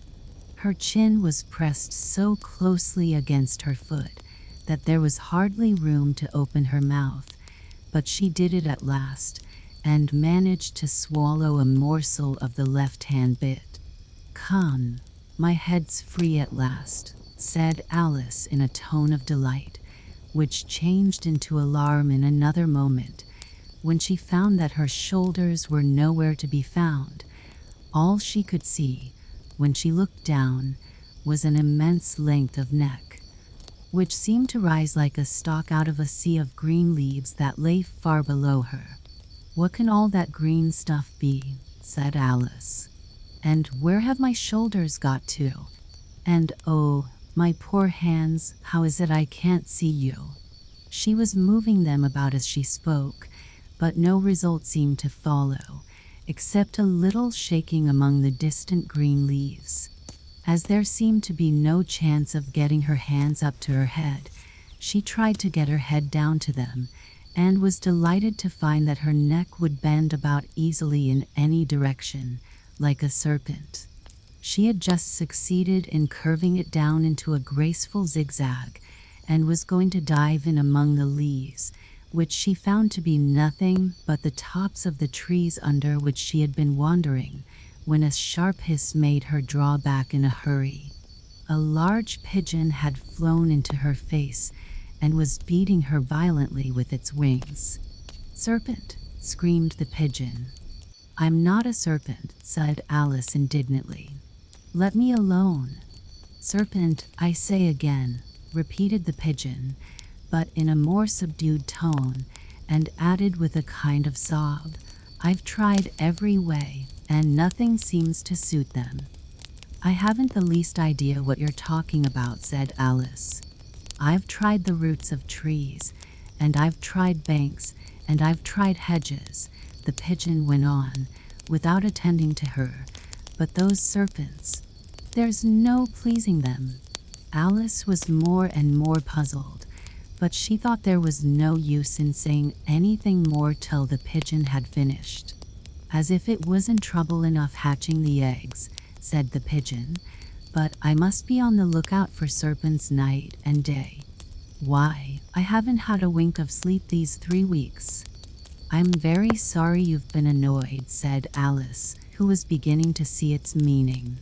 "And just as I'd taken the highest tree in the wood," continued the pigeon, raising its voice to a shriek, "and just as I was thinking I should be free of them at last, they must needs come wriggling down from the sky. Ugh, serpent." "But I'm not a serpent, I tell you," said Alice. I'm a... "Well, what are you?" said the pigeon. "I can see you're trying to invent something." "Hi, I'm a little girl," said Alice rather doubtfully, as she remembered the number of changes she had gone through that day. "A likely story indeed," said the pigeon in a tone of the deepest contempt. "I've seen a good many little girls in my time, but never one with such a neck as that. No, no, you're a serpent, and there's no use denying it. I suppose you'll be telling me next that you never tasted an egg." "I have tasted eggs, certainly," said Alice, who was a very truthful child, "but little girls eat eggs quite as much as serpents do, you know." "I don't believe it," said the pigeon, "but if they do, why then they're a kind of serpent. That's all I can say." This was such a new idea to Alice that she was quite silent for a minute or two, which gave the pigeon the opportunity of adding, "You're looking for eggs. I know that well enough. And what does it matter to me whether you're a little girl or a serpent?" "It matters a good deal to me," said Alice hastily, "but I'm not looking for eggs, as it happens, and if I was, I shouldn't want yours. I don't like them raw." "Well, be off, then," said the pigeon in a sulky tone, as it settled down again into its nest. Alice crouched down among the trees as well as she could, for her neck kept getting entangled among the branches, and every now and then she had to stop and untwist it. After a while she remembered that she still held the pieces of mushroom in her hands, and she set to work very carefully, nibbling first at one and then at the other, and growing sometimes taller and sometimes shorter. until she had succeeded in bringing herself down to her usual height. It was so long since she had been anything near the right size that it felt quite strange at first, but she got used to it in a few minutes and began talking to herself as usual. Come, there's half my plan done now. How puzzling all these changes are. I'm never sure what I'm going to be from one minute to another. However, I've got back to my right size. The next thing is to get into that beautiful garden. How is that to be done, I wonder? As she said this, she came suddenly upon an open place with a little house in it about 4 feet high. Whoever lives there, thought Alice, it'll never do to come upon them this size. Why, I should frighten them out of their wits. So she began nibbling at the right-hand bed again, and did not venture to go near the house till she had brought herself down to 9 inches high. Chapter 6. Peg and Pepper. For a minute or two she stood looking at the house and wondering what to do next, when suddenly a footman in livery came running out of the wood. She considered him to be a footman because he was in livery. Otherwise, judging by his face only, she would have called him a fish, and rapped loudly at the door with his knuckles.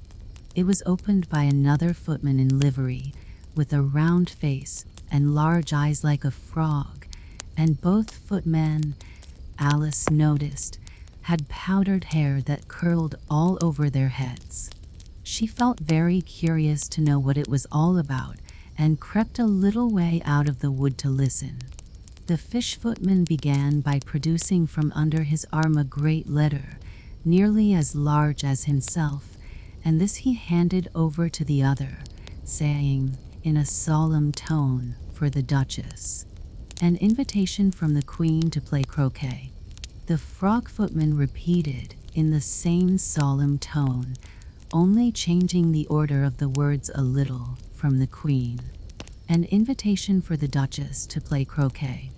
Then they both bowed low, and their curls got entangled together. Alice laughed so much at this that she had to run back into the wood for fear of their hearing her, and when she next peeped out, the fish footman was gone, and the other was sitting on the ground near the door, staring stupidly up into the sky. Alice went timidly up to the door and knocked. "There's no sort of use in knocking," said the footman, "and that for 2 reasons. First, because I'm on the same side of the door as you are. Secondly, because they're making such a noise inside, no one could possibly hear you." And certainly there was a most extraordinary noise going on within, a constant howling and sneezing, and every now and then a great crash, as if a dish or kettle had been broken to pieces. "Please, then," said Alice, "how am I to get in?" "There might be some sense in your knocking," the footman went on without attending to her, "if we had the door between us. For instance, if you were inside, you might knock and I could let you out, you know." He was looking up into the sky all the time he was speaking, and this Alice thought decidedly uncivil. "But perhaps he can't help it," she said to herself. "His eyes are so very nearly at the top of his head. But at any rate he might answer questions. How am I to get in?" she repeated aloud. "I shall sit here," the footman remarked, "till tomorrow." At this moment the door of the house opened, and a large plate came skimming out, straight at the footman's head. It just grazed his nose, and broke to pieces against one of the trees behind him. "Or next day, maybe," the footman continued in the same tone, exactly as if nothing had happened. "How am I to get in?" asked Alice again, in a louder tone. "Are you to get in at all?" said the footman. "That's the first question, you know." It was, no doubt, only Alice did not like to be told so. "It's really dreadful," she muttered to herself, "the way all the creatures argue. It's enough to drive one crazy. The footman seemed to think this a good opportunity for repeating his remark with variations. I shall sit here, he said, on and off, for days and days. But what am I to do? Said Alice. Anything you like, said the footman and began whistling. Oh, there's no use in talking to him, said Alice desperately. He's perfectly idiotic. And she opened the door and went in. The door led right into a large kitchen, which was full of smoke from one end to the other. The Duchess was sitting on a three-legged stool in the middle, nursing a baby. The cook was leaning over the fire, stirring a large cauldron which seemed to be full of soup. There's certainly too much pepper in that soup, Alice said to herself as well as she could for sneezing. There was certainly too much of it in the air. Even the Duchess sneezed occasionally, and as for the baby, it was sneezing and howling alternately without a moment's pause. The only things in the kitchen that did not sneeze were the cook and a large cat which was sitting on the hearth and grinning from ear to ear. Please would you tell me, said Alice, a little timidly, for she was not quite sure whether it was good manners for her to speak first. Why are cat grins like that? It's a Cheshire Cat, said the Duchess, and that's why. Pig. She said the last word with such sudden violence that Alice quite jumped, but she saw in another moment that it was addressed to the baby and not to her, so she took courage and went on again. I didn't know that Cheshire Cats always grinned. In fact, I didn't know that cats could grin. They all can, said the Duchess, and most of 'em do. I don't know of any that do, Alice said very politely, feeling quite pleased to have got into a conversation. You don't know much, said the Duchess, and that's a fact. Alice did not at all like the tone of this remark, and thought it would be as well to introduce some other subject of conversation. While she was trying to fix on one, the cook took the cauldron of soup off the fire, and at once set to work throwing everything within her reach at the Duchess and the baby. The fire irons came first, then followed a shower of saucepans, plates, and dishes. The Duchess took no notice of them even when they hit her, and the baby was howling so much already that it was quite impossible to say whether the blows hurt it or not.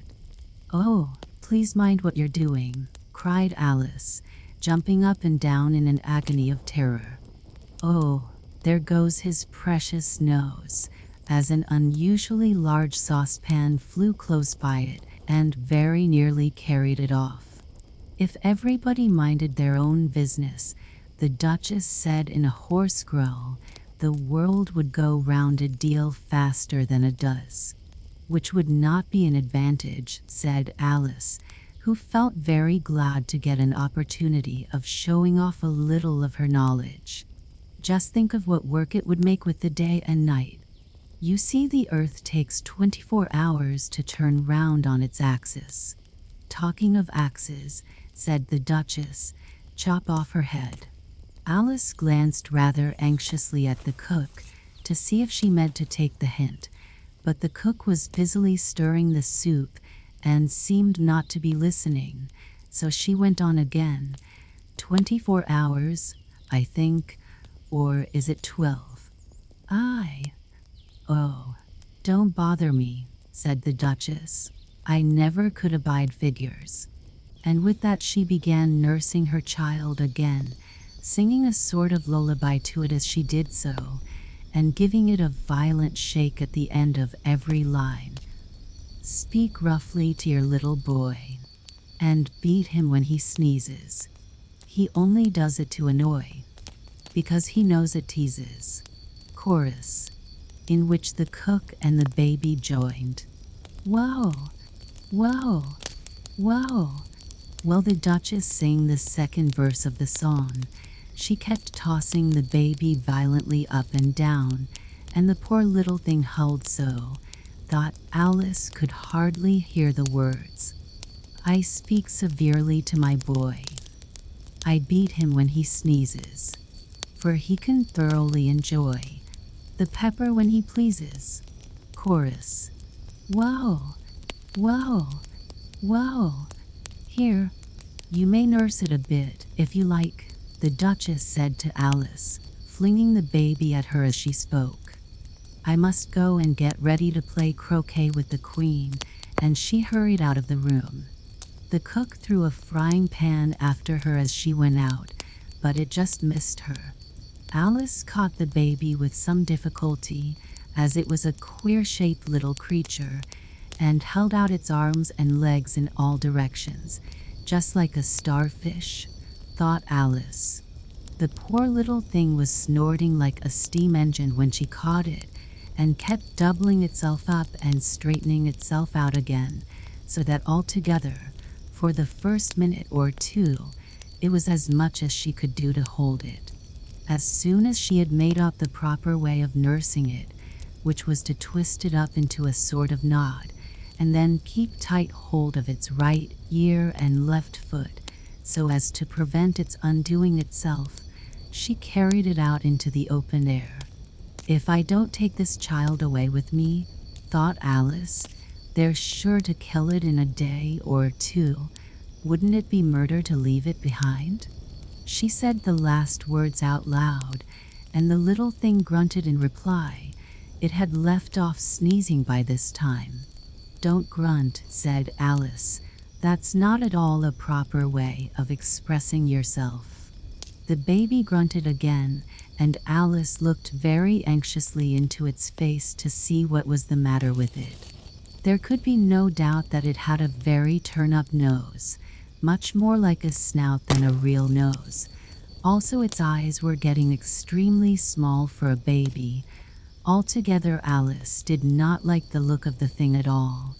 But perhaps it was only sobbing, she thought, and looked into its eyes again to see if there were any tears.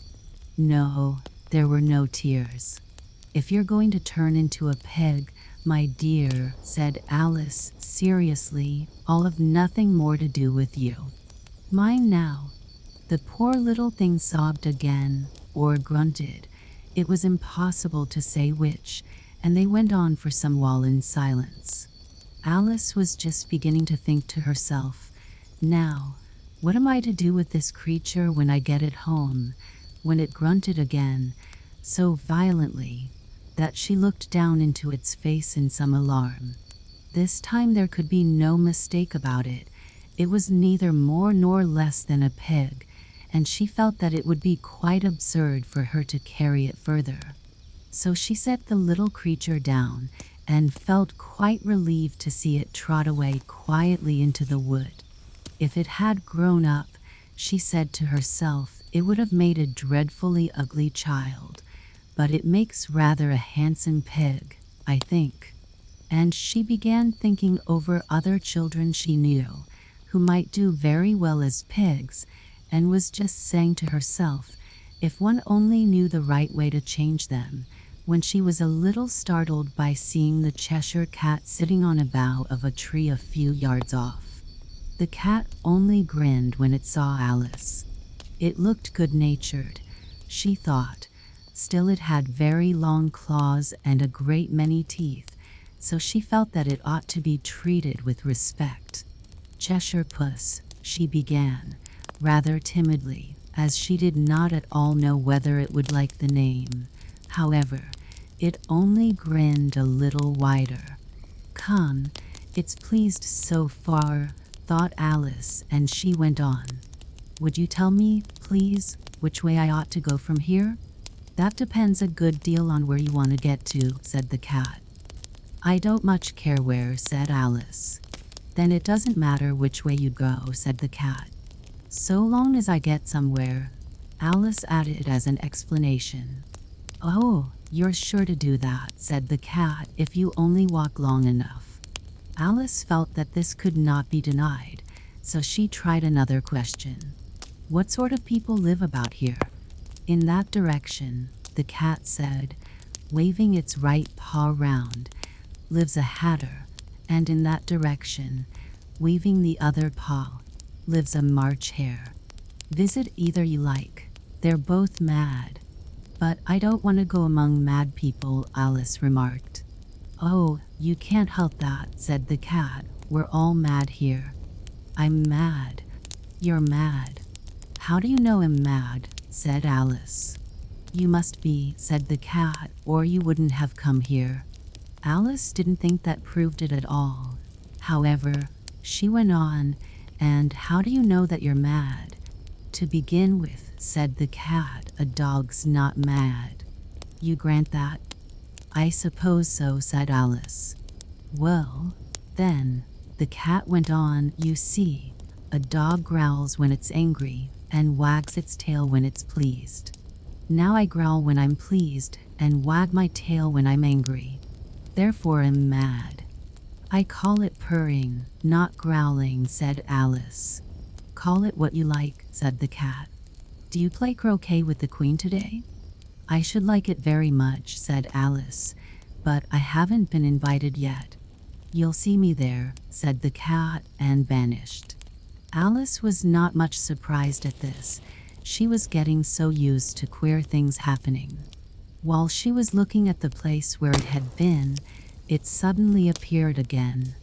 By the by, what became of the baby? Said the cat. I'd nearly forgotten to ask.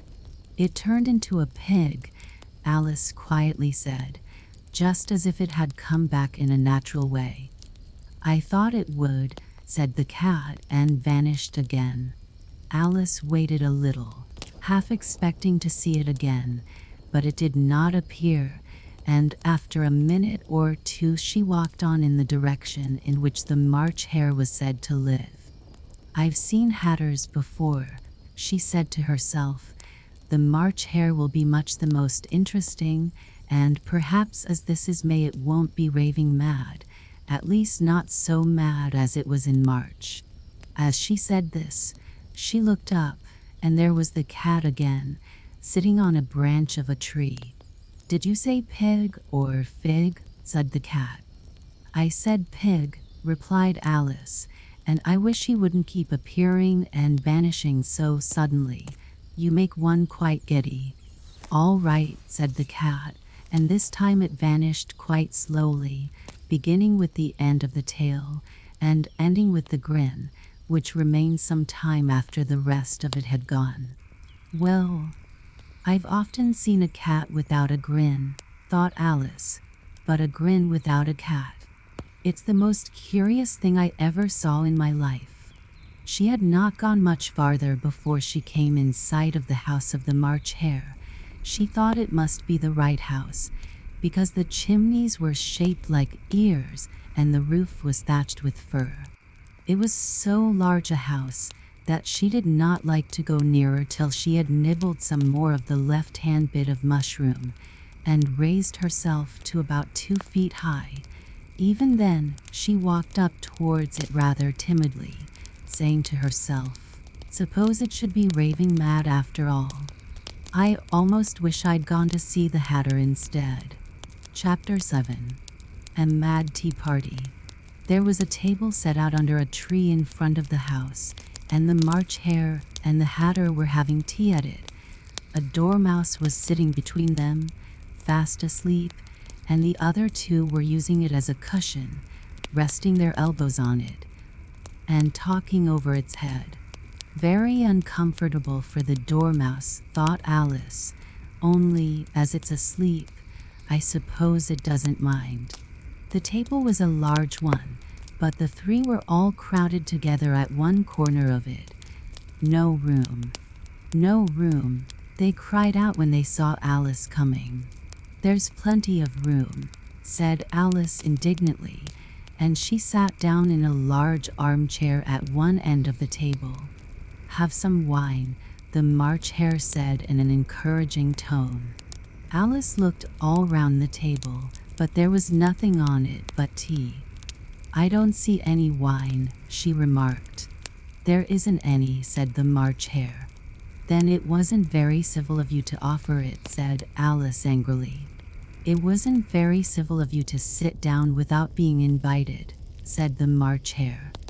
"I didn't know it was your table," said Alice. "It's laid for a great many more than 3. "Your hair wants cutting," said the Hatter. He had been looking at Alice for some time with great curiosity, and this was his first speech. "You should learn not to make personal remarks," Alice said with some severity. "It's very rude." The Hatter opened his eyes very wide on hearing this, but all he said was, "Why is a raven like a writing desk?" "Come, we shall have some fun now," thought Alice. "I'm glad they've begun asking riddles. I believe I can guess that," she added aloud. "Do you mean that you think you can find out the answer to it?" said the March Hare. "Exactly so," said Alice. "Then you should say what you mean," the March Hare went on. "I do," Alice hastily replied. At least I mean what I say. That's the same thing, you know." "Not the same thing a bit," said the Hatter. "You might just as well say that 'I see what I eat' is the same thing as 'I eat what I see.' You might just as well say," added the March Hare, "that 'I like what I get' is the same thing as 'I get what I like.'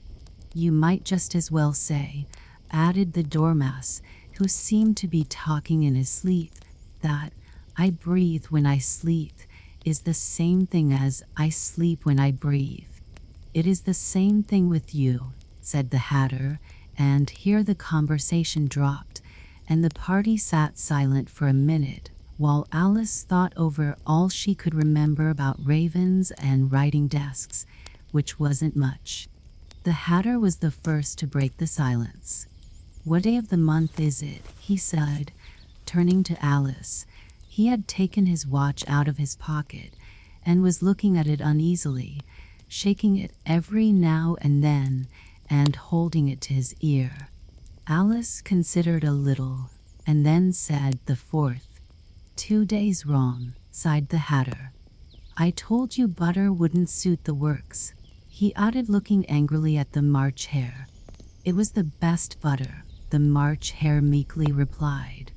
"Yes, but some crumbs must have got in as well," the Hatter grumbled.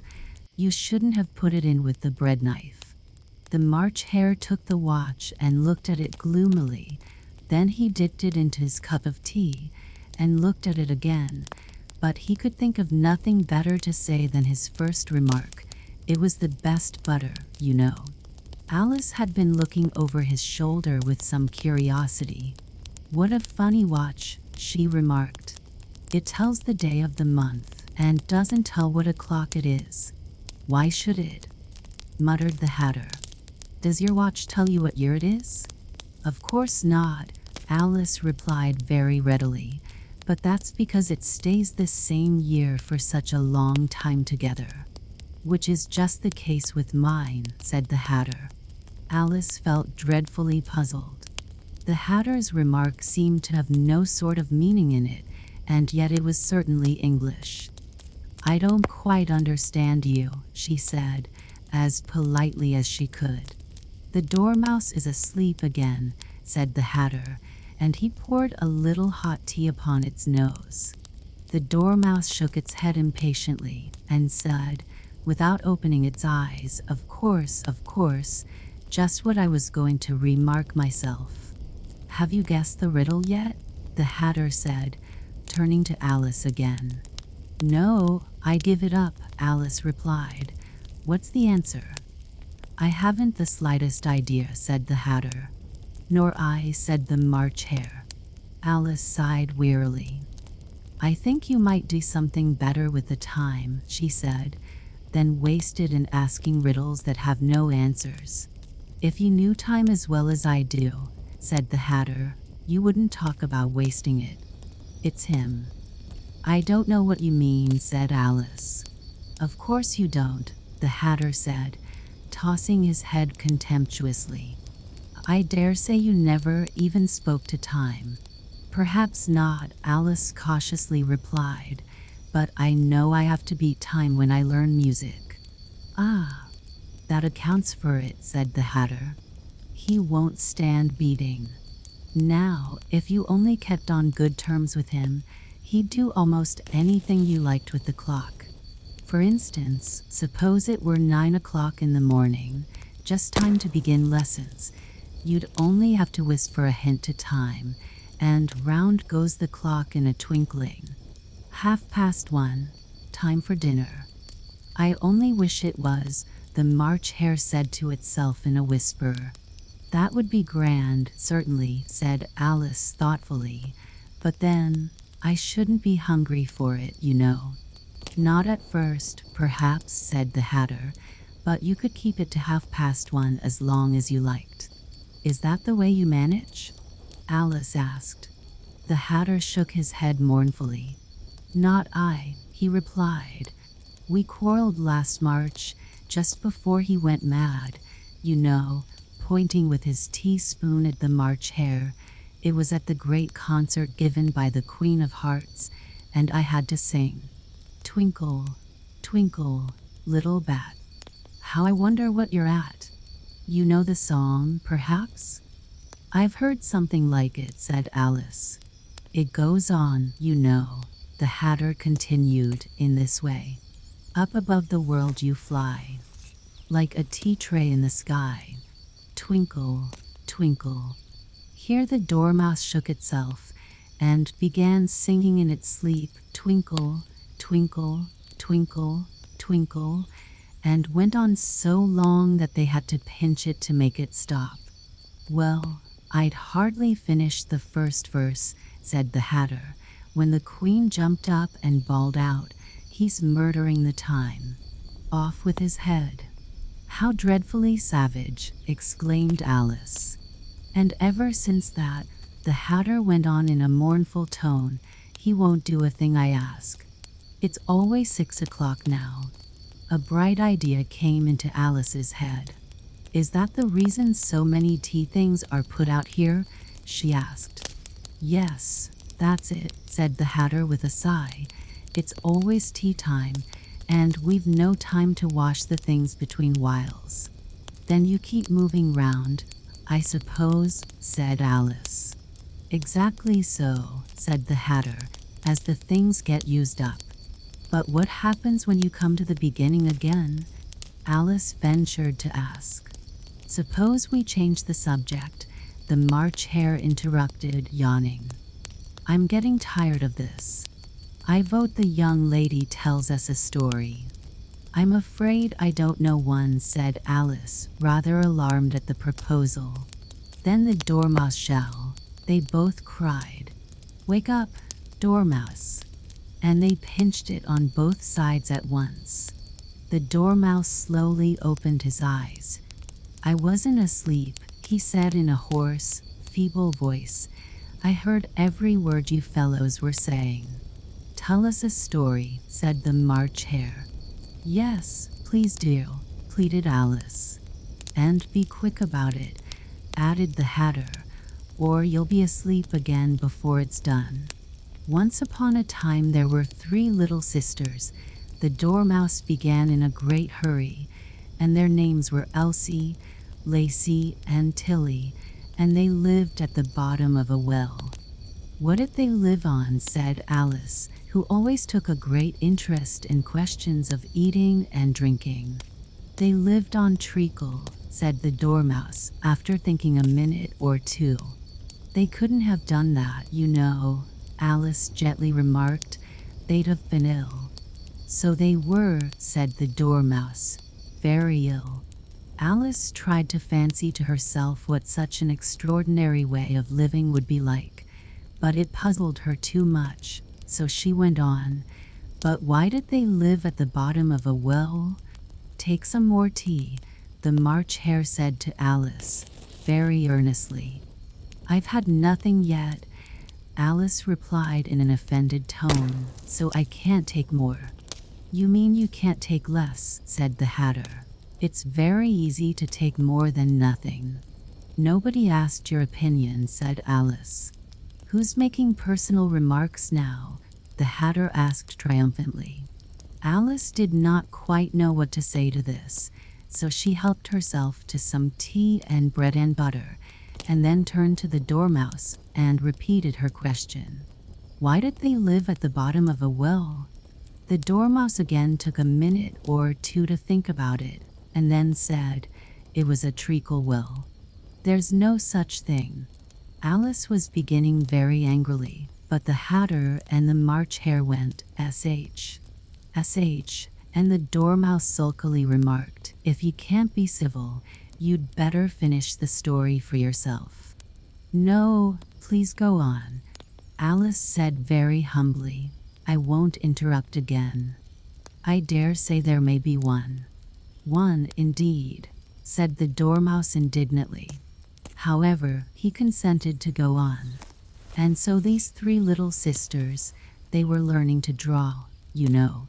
What did they draw? Said Alice, quite forgetting her promise. Treacle, said the Dormouse, without considering at all this time. I want a clean cup, interrupted the Hatter. Let's all move one place on. He moved on as he spoke, and the Dormouse followed him.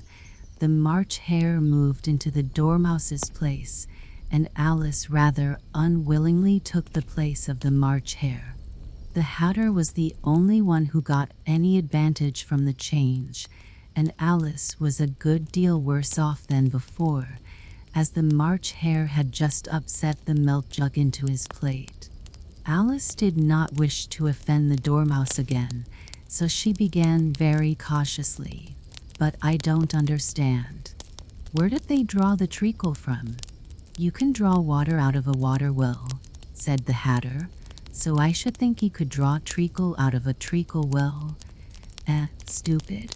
But they were in the well, Alice said to the Dormouse, not choosing to notice this last remark. Of course they were, said the Dormouse. Well in. This answer so confused poor Alice that she let the Dormouse go on for some time without interrupting it. They were learning to draw. The Dormouse went on, yawning and rubbing its eyes, for it was getting very sleepy, and they drew all manner of things, everything that begins with an M. Why with an M? Said Alice. Why not? Said the March Hare. Alice was silent. The Dormouse had closed its eyes by this time, and was going off into a doze, but on being pinched by the Hatter, it woke up again with a little shriek and went on. That begins with an M, such as mousetraps, and the moon, and memory, and muchness. You know you say things are much of a muchness. Did you ever see such a thing as a drawing of a muchness? Really, now you ask me, said Alice, very much confused. I don't think. Then you shouldn't talk, said the Hatter. This piece of rudeness was more than Alice could bear. She got up in great disgust and walked off. The Dormouse fell asleep instantly, and neither of the others took the least notice of her going, though she looked back once or twice, half hoping that they would call after her. The last time she saw them, they were trying to put the Dormouse into the teapot. At any rate, I'll never go there again, said Alice as she picked her way through the wood. It's the stupidest tea party I ever was at in all my life. Just as she said this, she noticed that one of the trees had a door leading right into it. That's very curious, she thought, but everything's curious today. I think I may as well go in at once. And in she went. Once more she found herself in the long hall and close to the little glass table. Now, I'll manage better this time, she said to herself, and began by taking the little golden key and unlocking the door that led into the garden. Then she went to work nibbling at the mushroom. She had kept a piece of it in her pocket, till she was about a foot high. Then she walked down the little passage, and then she found herself at last in the beautiful garden, among the bright flower beds and the coal fountains. Chapter 8. The Queen's Croquet Ground. A large rose tree stood near the entrance of the garden. The roses growing on it were white, but there were 3 gardeners at it, busily painting them red. Alice thought this a very curious thing, and she went nearer to watch them, and just as she came up to them she heard one of them say, "Look out now, 5. Don't go splashing paint over me like that." "I couldn't help it," said 5, in a sulky tone. 7 jogged my elbow. On which 7 looked up and said, "That's right, 5. Always lay the blame on others." "You'd better not talk," said 5. "I heard the Queen say only yesterday you deserve to be beheaded." "What for?" said the one who had spoken first. "That's none of your business, too," said 7. "Yes, it is his business," said 5, "and I'll tell him it was for bringing the cooked tulip roots instead of onions." 7 flung down his brush and had just begun, well, of all the unjust things, when his eye chanced to fall upon Alice as she stood watching them, and he checked himself suddenly. The others looked round also, and all of them bowed low. "Would you tell me," said Alice, a little timidly, "why you were painting those roses?" 5 and 7 said nothing, but looked at 2. 2 began in a low voice, "Why, the fact is, you see, miss, this here ought to have been a red rose tree, and we put a white one in by mistake, and if the Queen was to find it out, we should all have our heads cut off, you know. So you see, miss, we're doing our best, afore she comes," to, at this moment 5, who had been anxiously looking across the garden, called out, "The Queen! The Queen!" and the 3 gardeners instantly threw themselves flat upon their faces. There was a sound of many footsteps, and Alice looked round, eager to see the Queen. First came 10 soldiers carrying clubs.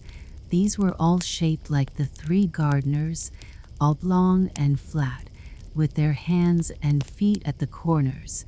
Next the 10 courtiers. These were ornamented all over with diamonds, and walked 2 and 2, as the soldiers did. After these came the royal children. There were 10 of them, and the little dears came jumping merrily along hand in hand, in couples. They were all ornamented with hearts. Next came the guests, mostly kings and queens, and among them Alice recognized the white rabbit. It was talking in a hurried, nervous manner, smiling at everything that was said, and went by without noticing her. Then followed the Knave of Hearts, carrying the king's crown on a crimson velvet cushion, and, last of all this grand procession, came the King and Queen of Hearts. Alice was rather doubtful whether she ought not to lie down on her face like the 3 gardeners, but she could not remember ever having heard of such a role at processions, and besides, what would be the use of a procession, thought she, if people had all to lie down upon their faces so that they couldn't see it? So she stood still where she was and waited. When the procession came opposite to Alice, they all stopped and looked at her, and the Queen said severely, "Who is this?" She said it to the Knave of Hearts, who only bowed and smiled in reply. "Idiot," said the Queen, tossing her head impatiently, and, turning to Alice, she went on, "What's your name, child?" "My name is Alice, so please your Majesty," said Alice very politely, but she added, to herself, "Why, they're only a pack of cards, after all. I needn't be afraid of them." "And who are these?" said the Queen, pointing to the 3 gardeners who were lying round the rose tree. For, you see, as they were lying on their faces, and the pattern on their backs was the same as the rest of the pack, she could not tell whether they were gardeners or soldiers, or courtiers, or 3 of her own children. "How should I know?" said Alice, surprised at her own courage. "It's no business of mine." The queen turned crimson with fury, and, after glaring at her for a moment like a wild beast, screamed off with her head. "Off." "Nonsense," said Alice, very loudly and decidedly, and the queen was silent. The king laid his hand upon her arm and timidly said, "Consider, my dear, she is only a child." The queen turned angrily away from him and said to the knave, "Turn them over." The knave did so, very carefully with one foot. "Get up," said the queen, in a shrill, loud voice, and the three gardeners instantly jumped up and began bowing to the king, the queen, the royal children, and everybody else. "Leave off that," screamed the queen. "You make me giddy." And then, turning to the rose tree, she went on, "What have you been doing here?" "May it please your majesty," said Tulle, in a very humble tone, going down on one knee as he spoke, "we were trying." "I see," said the queen, who had meanwhile been examining the roses. Off with their heads, and the procession moved on, three of the soldiers remaining behind to execute the unfortunate gardeners, who ran to Alice for protection. "You shan't be beheaded," said Alice, and she put them into a large flower pot that stood near. The three soldiers wandered about for a minute or two, looking for them, and then quietly marched off after the others. "Are their heads off?" shouted the queen.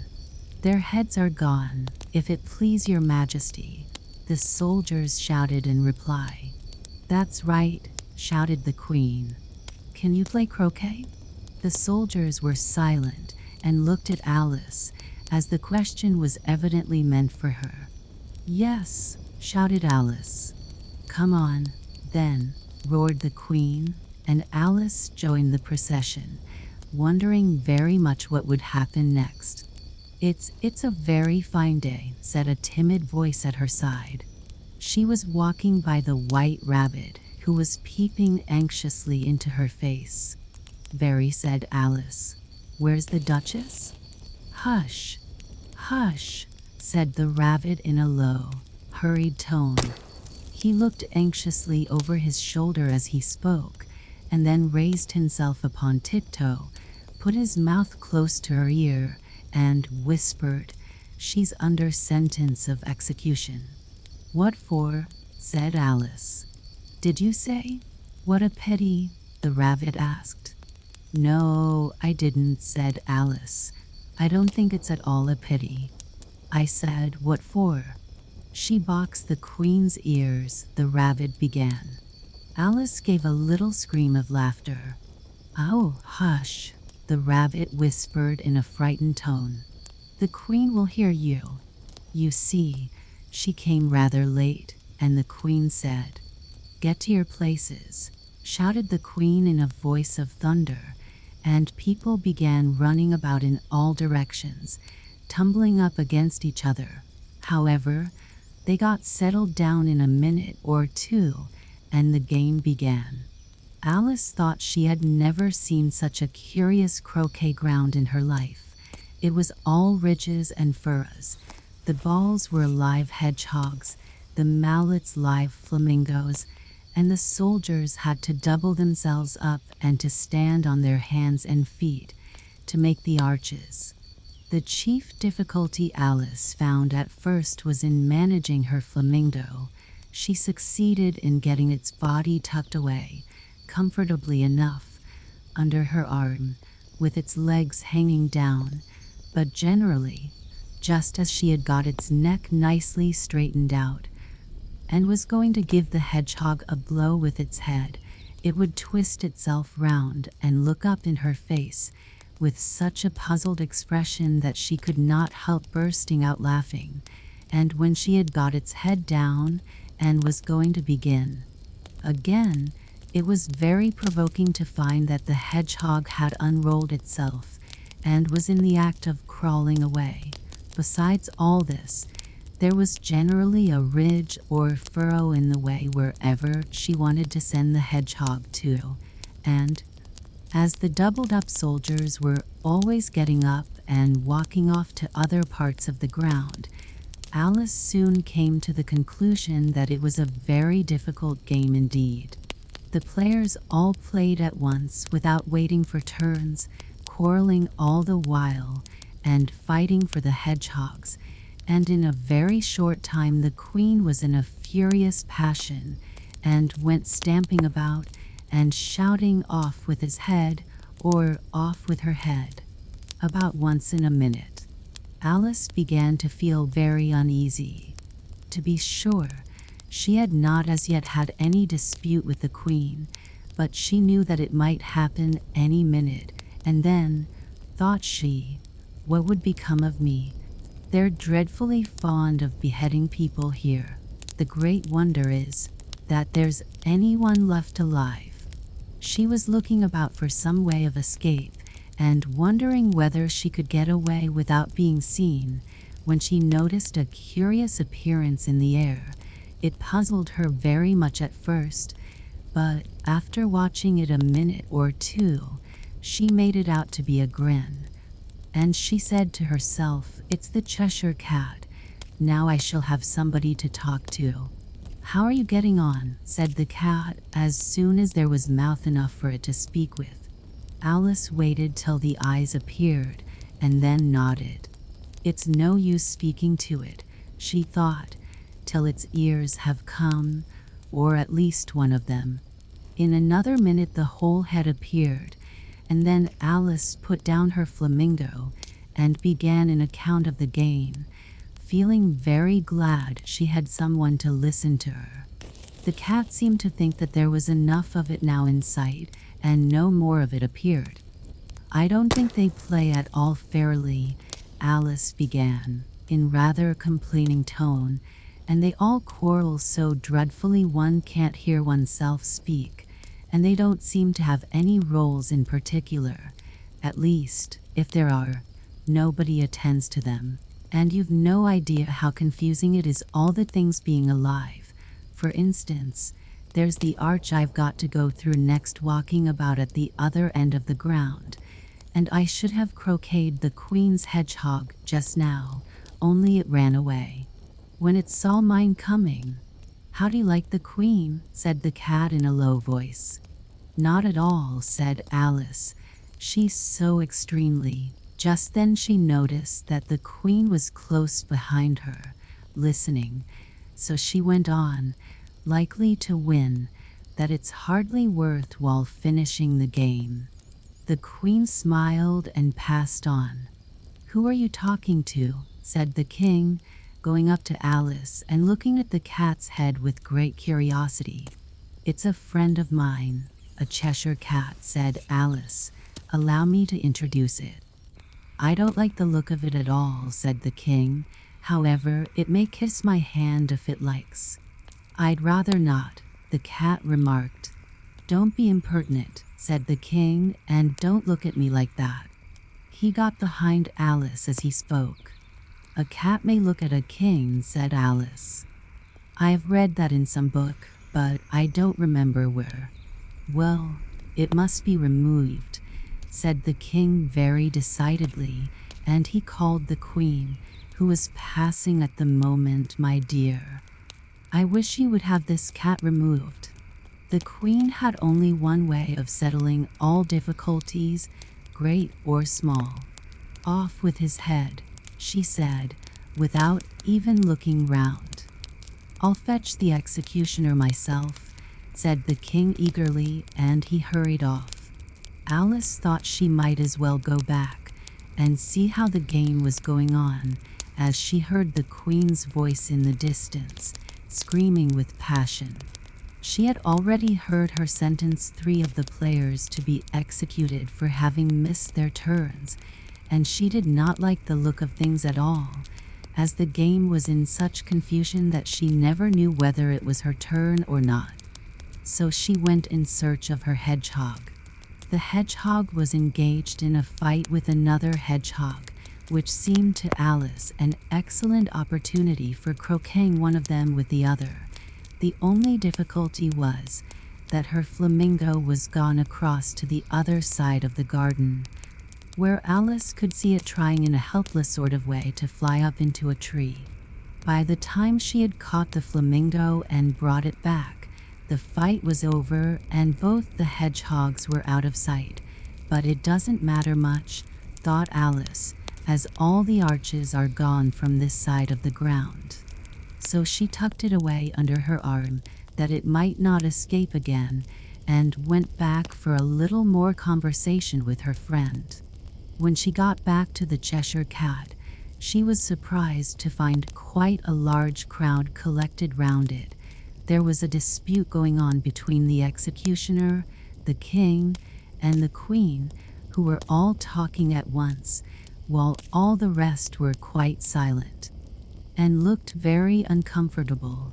The moment Alice appeared, she was appealed to by all three to settle the question, and they repeated their arguments to her, though, as they all spoke at once, she found it very hard indeed to make out exactly what they said. The executioner's argument was that you couldn't cut off a head unless there was a body to cut it off from, that he had never had to do such a thing before, and he wasn't going to begin at his time of life. The king's argument was that anything that had a head could be beheaded, and that you weren't to talk nonsense. The queen's argument was that if something wasn't done about it in less than no time, she'd have everybody executed, all round. It was this last remark that had made the whole party look so grave and anxious. Alice could think of nothing else to say, but it belongs to the Duchess. You'd better ask her about it. She's in prison, the queen said to the executioner. Fetch her here. And the executioner went off like an arrow. The cat's head began fading away the moment he was gone, and by the time he had come back with the Duchess, it had entirely disappeared. So the king and the executioner ran wildly up and down looking for it, while the rest of the party went back to the game. Chapter 9. The Mock Turtle Story. You can't think how glad I am to see you again, you dear old thing, said the Duchess, as she tucked her arm affectionately into Alice's, and they walked off together. Alice was very glad to find her in such a pleasant temper, and thought to herself that perhaps it was only the pepper that had made her so savage when they met in the kitchen. When I'm a duchess, she said to herself, not in a very hopeful tone though, I won't have any pepper in my kitchen at all. Soup is very well without. Maybe it's always pepper that makes people hot-tempered, she went on, very much pleased at having found out a new kind of rule, and vinegar that makes them sour, and chamomile that makes them bitter, and barley sugar, and such things that make children sweet-tempered. I only wish people knew that, then they wouldn't be so stingy about it, you know. She had quite forgotten the Duchess by this time, and was a little startled when she heard her voice close to her ear. You're thinking about something, my dear, and that makes you forget to talk. I can't tell you just now what the moral of that is, but I shall remember it in a bit. Perhaps it hasn't one, Alice ventured to remark. Tut, tut, child, said the Duchess. Everything's got a moral, if only you can find it. And she squeezed herself up closer to Alice's side as she spoke. Alice did not much like keeping so close to her. First, because the Duchess was very ugly, and secondly, because she was exactly the right height to rest her chin upon Alice's shoulder, and it was an uncomfortably sharp chin. However, she did not like to be rude, so she bore it as well as she could. The game's going on rather better now, she said, by way of keeping up the conversation a little.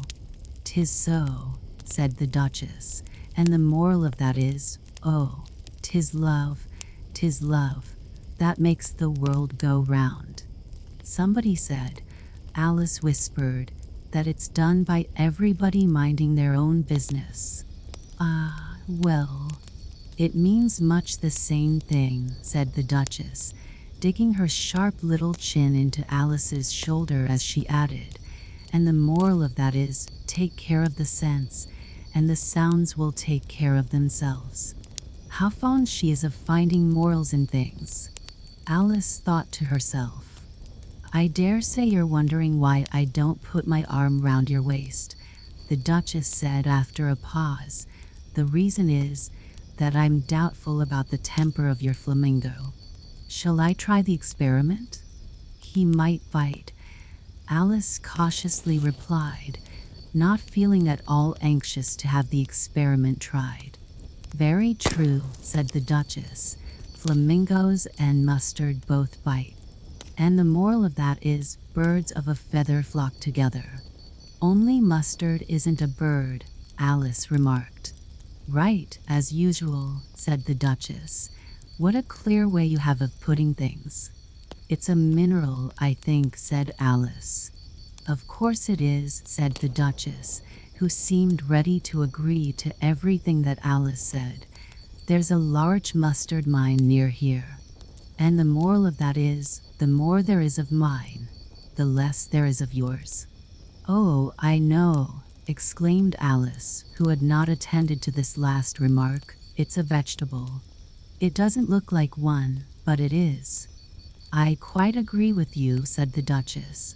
And the moral of that is, be what you would seem to be, or, if you'd like it put more simply, never imagine yourself not to be otherwise than what it might appear to others that what you were or might have been was not otherwise than what you had been would have appeared to them to be otherwise. I think I should understand that better, Alice said very politely, if I had it written down, but I can't quite follow it as you say it. That's nothing to what I could say if I chose, the Duchess replied, in a pleased tone. Pray don't trouble yourself to say it any longer than that, said Alice. Oh, don't talk about trouble, said the Duchess. I make you a present of everything I've said as yet. A cheap sort of present, thought Alice. I'm glad they don't give birthday presents like that. But she did not venture to say it out loud. Thinking again, the Duchess asked, with another dig of her sharp little chin. I've a right to think, said Alice sharply, for she was beginning to feel a little worried. Just about as much right, said the Duchess, as pigs have to fly, and the am. But here, to Alice's great surprise, the Duchess's voice died away, even in the middle of her favorite word, moral, and the arm that was linked into hers began to tremble. Alice looked up, and there stood the Queen in front of them, with her arms folded, frowning like a thunderstorm. A fine day, Your Majesty, the Duchess began in a low, weak voice. Now, I give you fair warning, shouted the Queen, stamping on the ground as she spoke.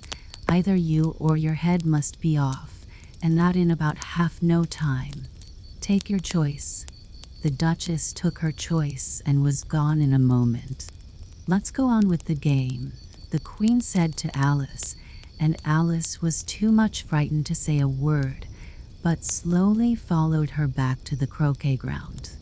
The other guests had taken advantage of the Queen's absence and were resting in the shade. However, the moment they saw her, they hurried back to the game, the Queen merely remarking that a moment's delay would cost them their lives. All the time they were playing, the Queen never left off quarreling with the other players and shouting off with his head or off with her head. Those whom she sentenced were taken into custody by the soldiers, who of course had to leave off being arches to do this, so that by the end of half an hour or so there were no arches left, and all the players, except the King, the Queen, and Alice, were in custody and under sentence of execution. Then the queen left off, quite out of breath, and said to Alice, "Have you seen the mock turtle yet?" "No," said Alice. "I don't even know what a mock turtle is." "It's the thing mock turtle soup is made from," said the queen. "I never saw one or heard of one," said Alice. "Come on, then," said the queen, "and he shall tell you his history."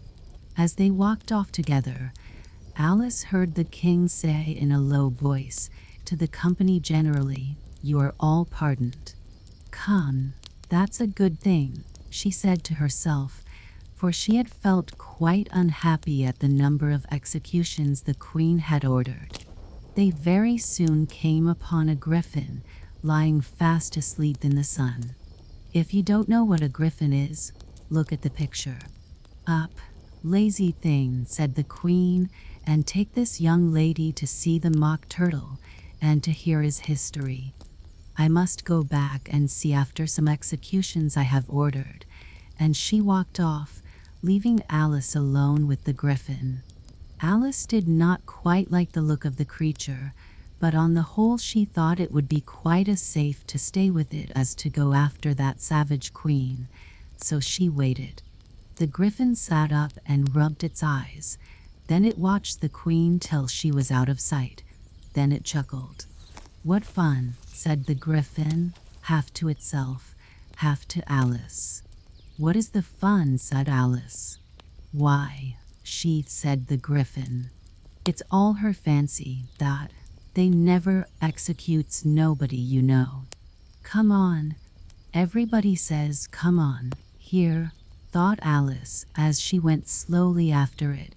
"I never was so ordered about in all my life, never." They had not gone far before they saw the mock turtle in the distance, sitting sad and lonely on a little ledge of rock, and as they came nearer, Alice could hear him sighing as if his heart would break. She pitied him deeply. "What is his sorrow?"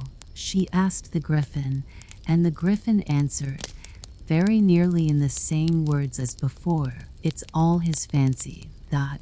He hasn't got no sorrow, you know. Come on." So they went up to the mock turtle, who looked at them with large eyes full of tears, but said nothing. "This here young lady," said the griffin, "she wants for to know your history, she do." "I'll tell it her," said the mock turtle in a deep, hollow tone. "Sit down, both of you, and don't speak a word till I've finished." So they sat down, and nobody spoke for some minutes. Alice thought to herself, "I don't see how he can ever finish if he doesn't begin." But she waited patiently. "Once," said the mock turtle at last, with a deep sigh, "I was a real turtle." These words were followed by a very long silence, broken only by an occasional exclamation of "HJCKRH" from the griffin, and the constant heavy sobbing of the mock turtle. Alice was very nearly getting up and saying, "Thank you, sir, for your interesting story," but she could not help thinking there must be more to come, so she sat still and said nothing. "When we were little," the mock turtle went on at last, more calmly, though still sobbing a little now and then, "we went to school in the sea. The master was an old turtle. We used to call him Tortoise." "Why did you call him Tortoise, if he wasn't one?"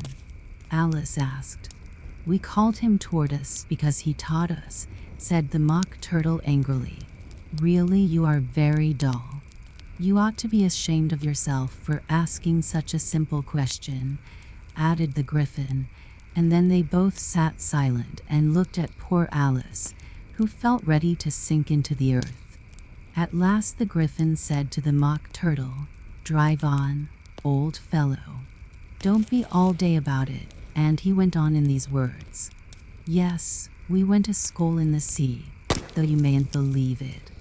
"I never said I didn't," interrupted Alice. "You did," said the mock turtle. "Hold your tongue," added the griffin, before Alice could speak again. The mock turtle went on. We had the best of educations. In fact, we went to school every day. I've been to a day school too, said Alice. You needn't be so proud as all that. With extras? Asked the Mock Turtle a little anxiously. Yes, said Alice, we learned French and music. And washing, said the Mock Turtle. Certainly not, said Alice indignantly. Ah, then yours wasn't a really good school, said the Mock Turtle in a tone of great relief. Now at ours they had at the end of the bell, French, music, and washing extra. You couldn't have wanted it much, said Alice, living at the bottom of the sea. I couldn't afford to learn it, said the Mock Turtle with a sigh. I only took the regular course. What was that? Inquired Alice. Reeling and writhing, of course, to begin with, the Mock Turtle replied, and then the different branches of arithmetic, ambition, distraction, uglification, and derision.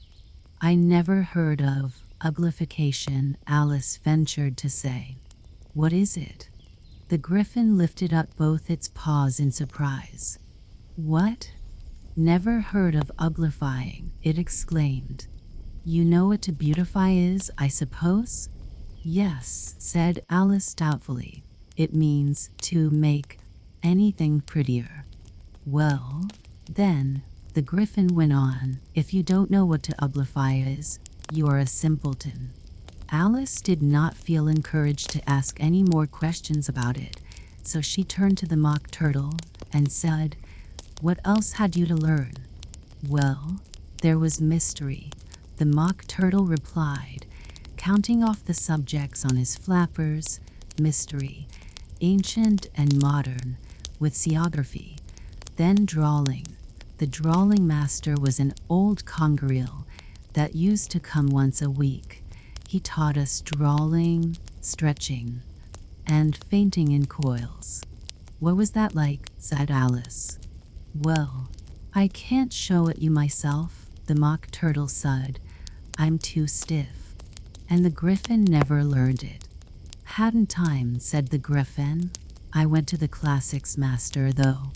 He was an old crab, he was.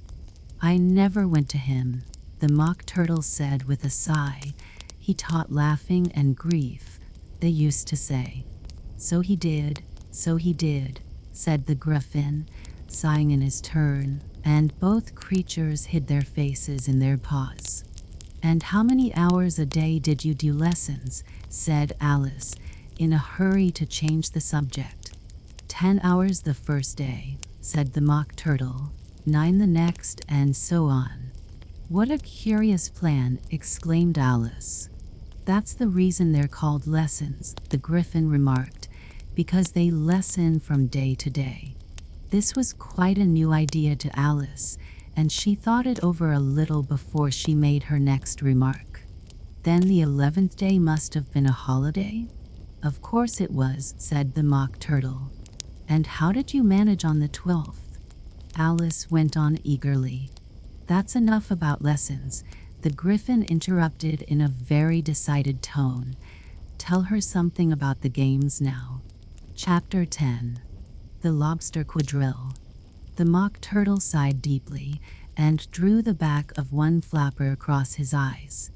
He looked at Alice and tried to speak, but for a minute or two sobs choked his voice.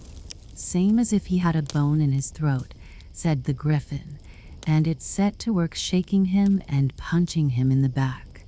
At last the Mock Turtle recovered his voice and, with tears running down his cheeks, he went on again.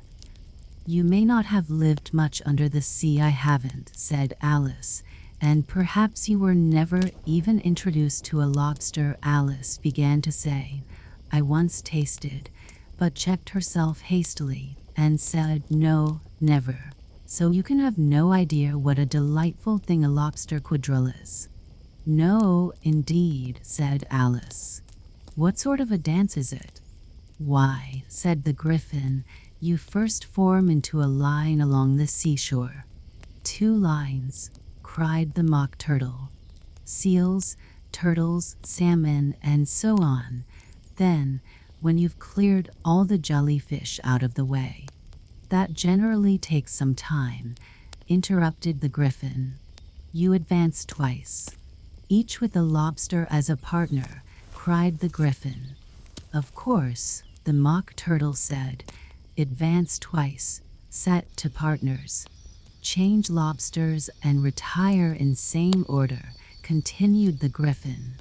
Then, the Mock Turtle went on, you throw the lobsters, shouted the Griffin with a bound into the air. As far out to sea as you can. Swim after them, screamed the Griffin. Turn a somersault in the sea, cried the Mock Turtle, capering wildly about. Change lobsters again, yelled the Griffin at the top of its voice.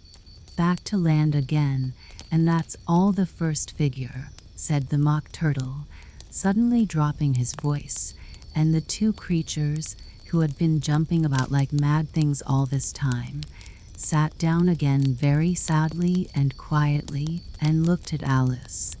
It must be a very pretty dance, said Alice timidly. Would you like to see a little of it? Said the Mock Turtle. Very much indeed, said Alice. Come, let's try the first figure, said the Mock Turtle to the Griffin. We can do without lobsters, Which shall sing? Oh, you sing, said the Griffin. I've forgotten the words. So they began solemnly dancing round and round Alice, every now and then treading on her toes when they passed too close, and waving their forepaws to mark the time, while the Mock Turtle sang this, very slowly and sadly. Will you walk a little faster? Said a whiting to a snail. There's a porpoise close behind us, and he's trotting on my tail. See how eagerly the lobsters and the turtles all advance. They're waiting on the shingle. Will you come and join the dance? Will you, won't you, will you, won't you? Will you join the dance? Will you, won't you, will you, won't you? Won't you join the dance?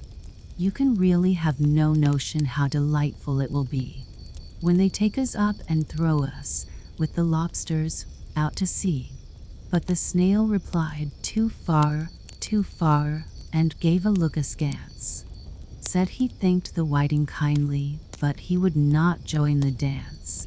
Would not, could not, would not, could not, would not join the dance. Would not, could not, would not, could not join the dance. What matters it how far we go, his scaly friend replied. There is another shore, upon the other side. The further off from England the nearer is to France. Then turn not pale, beloved snail, but come and join the dance. Will you, won't you, will you, won't you? Will you join the dance? Will you, won't you, will you, won't you? Won't you join the dance? Thank you. It's a very interesting dance to watch, said Alice, feeling very glad that it was over at last, and I do so like that curious song about the whiting. Oh, as to the whiting, said the Mock Turtle, you've seen them, of course? Yes, said Alice, I've often seen them at Din. She checked herself hastily. I don't know where Din may be, said the Mock Turtle, but if you've seen them so often, of course you know what they're like. I believe so, Alice replied thoughtfully. They have their tails in their mouths, and they're all over crumbs. You're wrong about the crumbs, said the Mock Turtle. Crumbs would all wash off in the sea.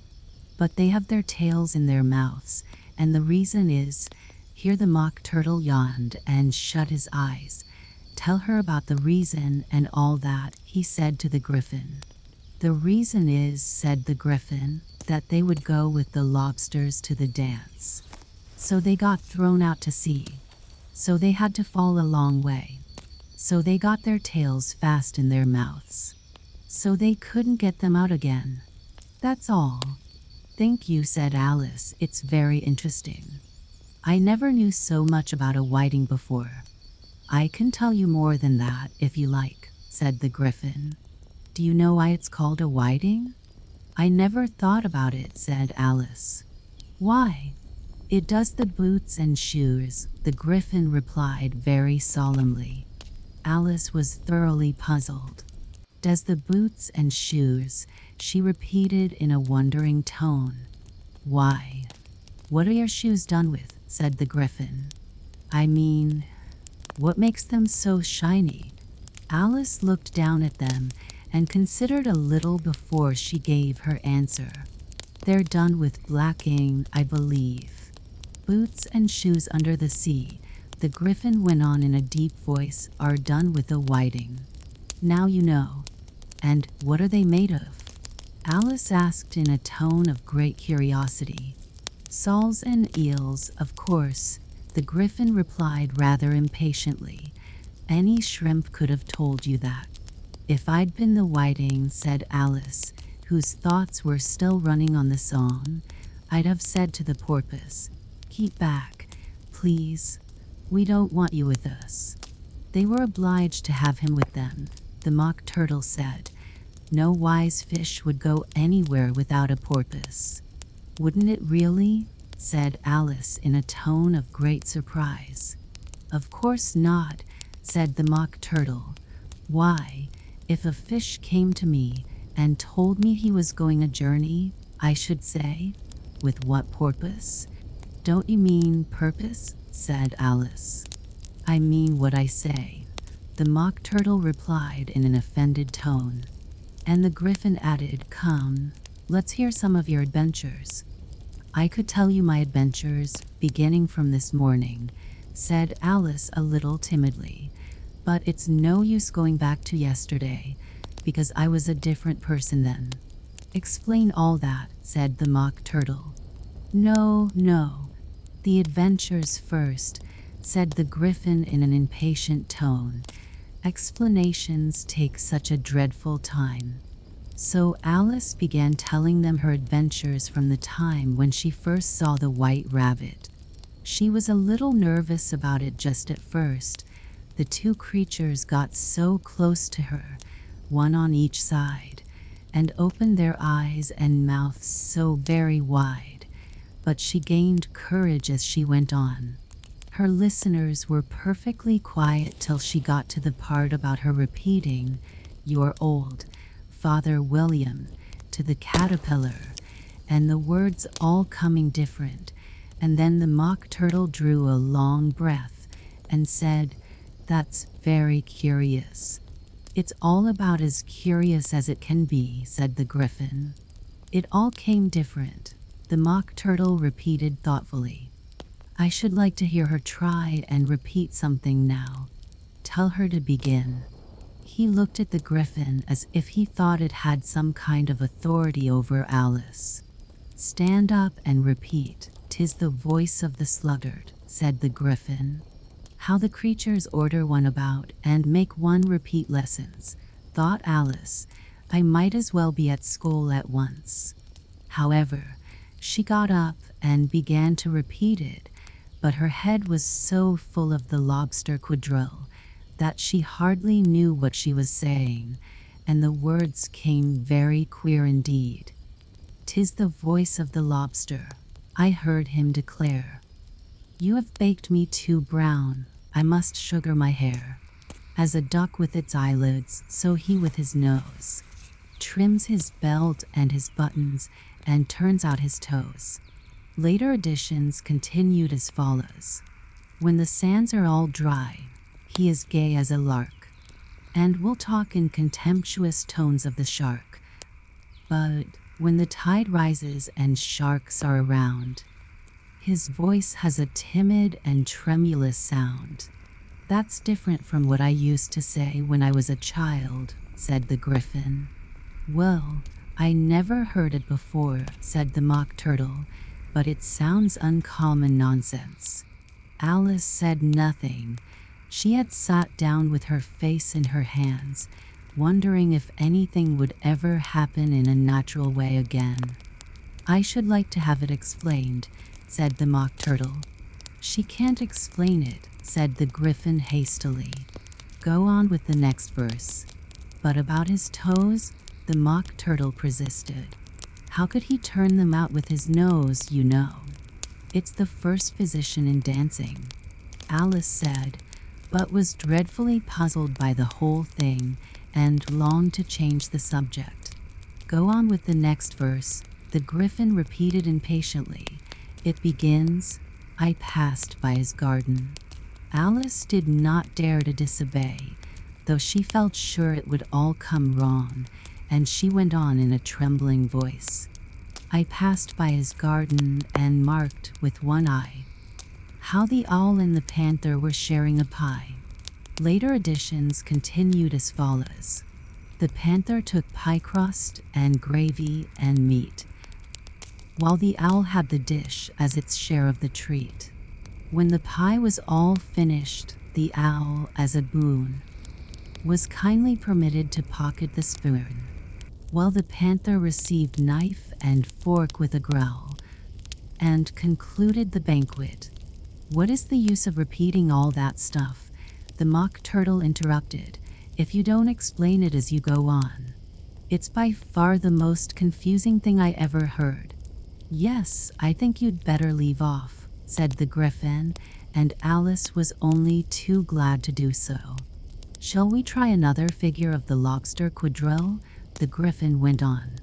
"Or would you like the Mock Turtle to sing you a song?" "Oh, a song, please, if the Mock Turtle would be so kind," Alice replied, so eagerly that the Griffin said, in a rather offended tone, "No accounting for tastes. Sing her turtle soup, will you, old fellow?"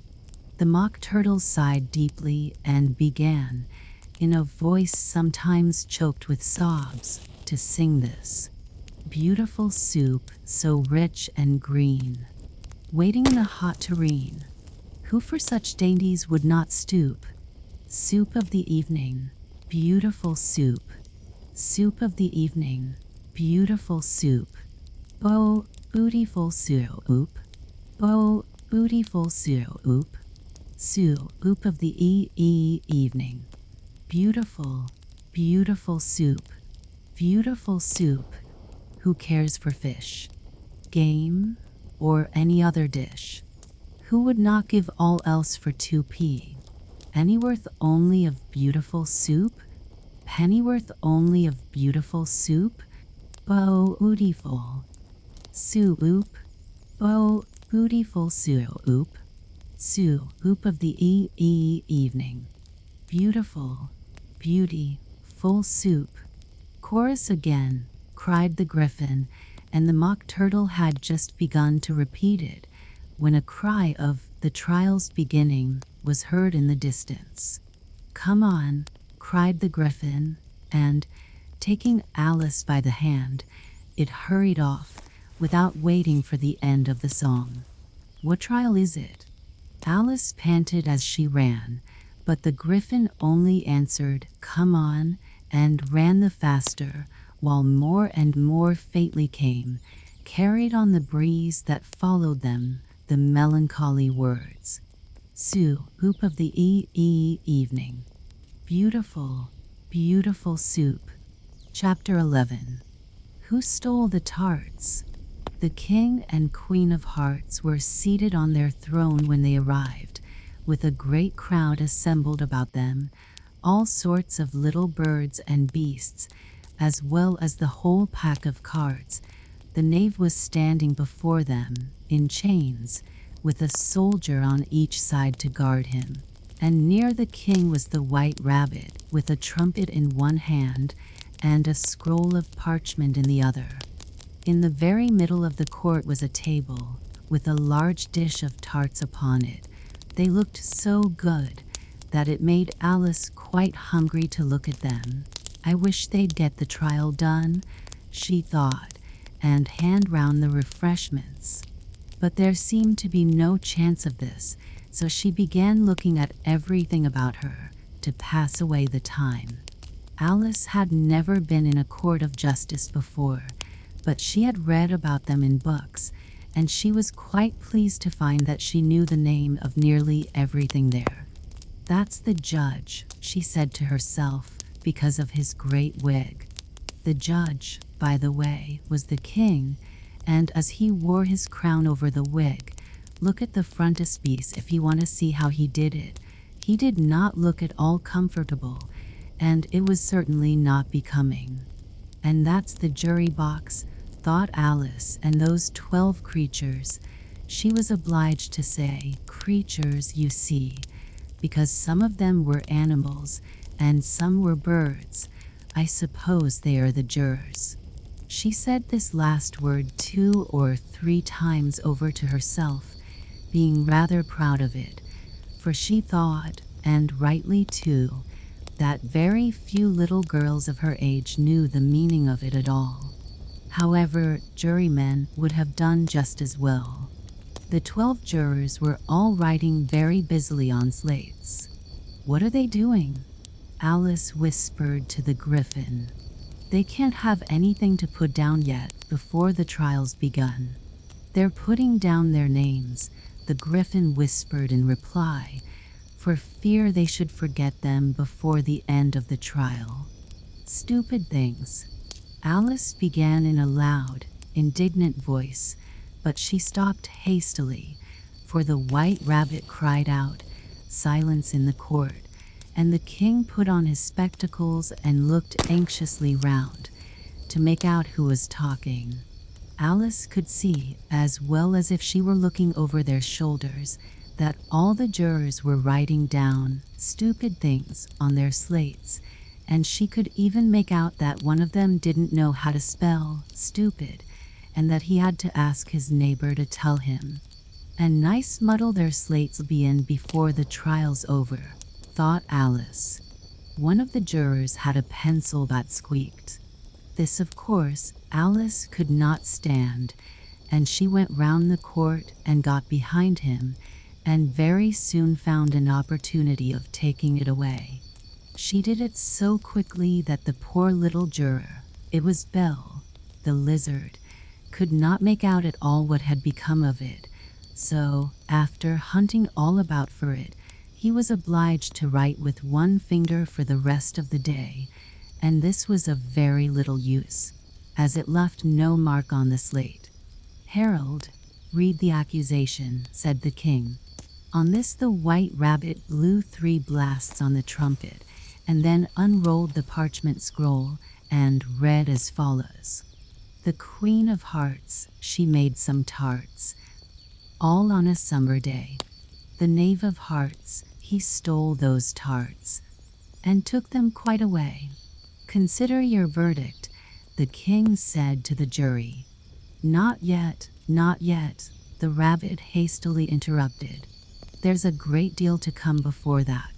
"Call the first witness," said the king, and the white rabbit blew 3 blasts on the trumpet and called out, "First witness." The first witness was the Hatter. He came in with a teacup in one hand and a piece of bread and butter in the other. "I beg pardon, your majesty," he began, "for bringing these in, but I hadn't quite finished my tea when I was sent for."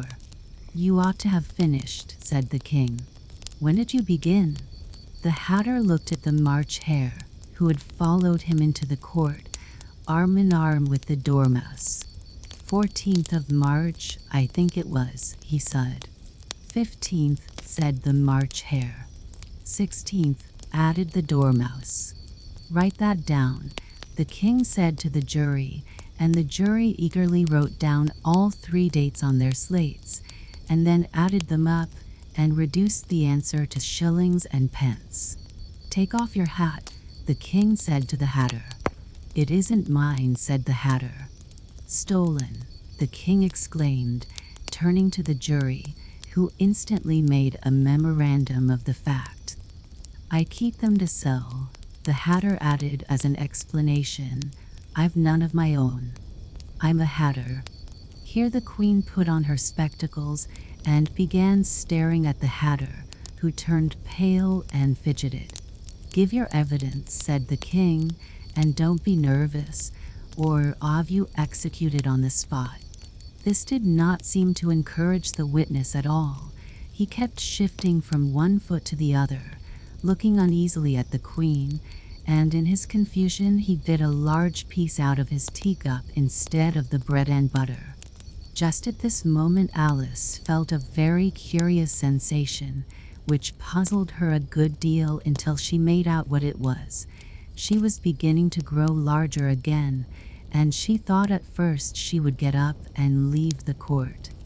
But on second thoughts she decided to remain where she was as long as there was room for her. "I wish she wouldn't squeeze so," said the dormouse, who was sitting next to her. "I can hardly breathe." "I can't help it," said Alice very meekly. "I'm growing." "You've no right to grow here," said the dormouse. "Don't talk nonsense," said Alice more boldly. "You know you're growing too." "Yes, but I grow at a reasonable pace," said the dormouse, not in that ridiculous fashion. And he got up very sulkily and crossed over to the other side of the court. All this time the queen had never left off staring at the hatter, and, just as the dormouse crossed the court, she said to one of the officers of the court, "Bring me the list of the singers in the last concert," on which the wretched hatter trembled so that he shook both his shoes off. "Give your evidence," the king repeated angrily, "or I'll have you executed, whether you're nervous or not." "I'm a poor man, your majesty," the hatter began, in a trembling voice, "and I hadn't begun my tea, not above a week or so, and what with the bread and butter getting so thin, and the twinkling of the tea." "The twinkling of the what?" said the king. "It began with the tea," the hatter replied. "Of course twinkling begins with a T," said the king sharply. "Do you take me for a dunce? Go on." "I'm a poor man," the hatter went on, "and most things twinkled after that. Only the March Hare said—" "I didn't," the March Hare interrupted in a great hurry. "You did," said the hatter. "I deny it," said the March Hare. "He denies it," said the king. "Leave out that part." "Well, at any rate," the dormouse said, the hatter went on, looking anxiously round to see if he would deny it too, but the dormouse denied nothing, being fast asleep. "After that," continued the hatter, "I cut some more bread and butter." "But what did the dormouse say?" one of the jury asked. "That I can't remember," said the hatter.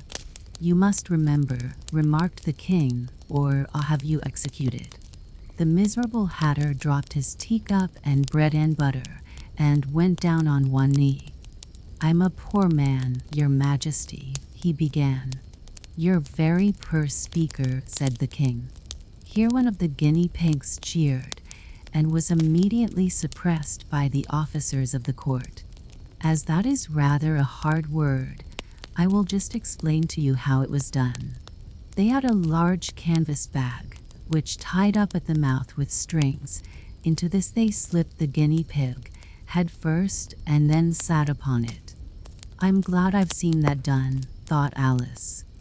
"I've so often read in the newspapers at the end of trials there was some attempts at applause, which was immediately suppressed by the officers of the court, and I never understood what it meant till now. If that's all you know about it, you may stand down," continued the king. "I can't go no lower," said the hatter. "I'm on the floor as it is." "Then you may sit down," the king replied. Here the other guinea pig cheered and was suppressed. "Come, that finished the guinea pigs," thought Alice. "Now we shall get on better."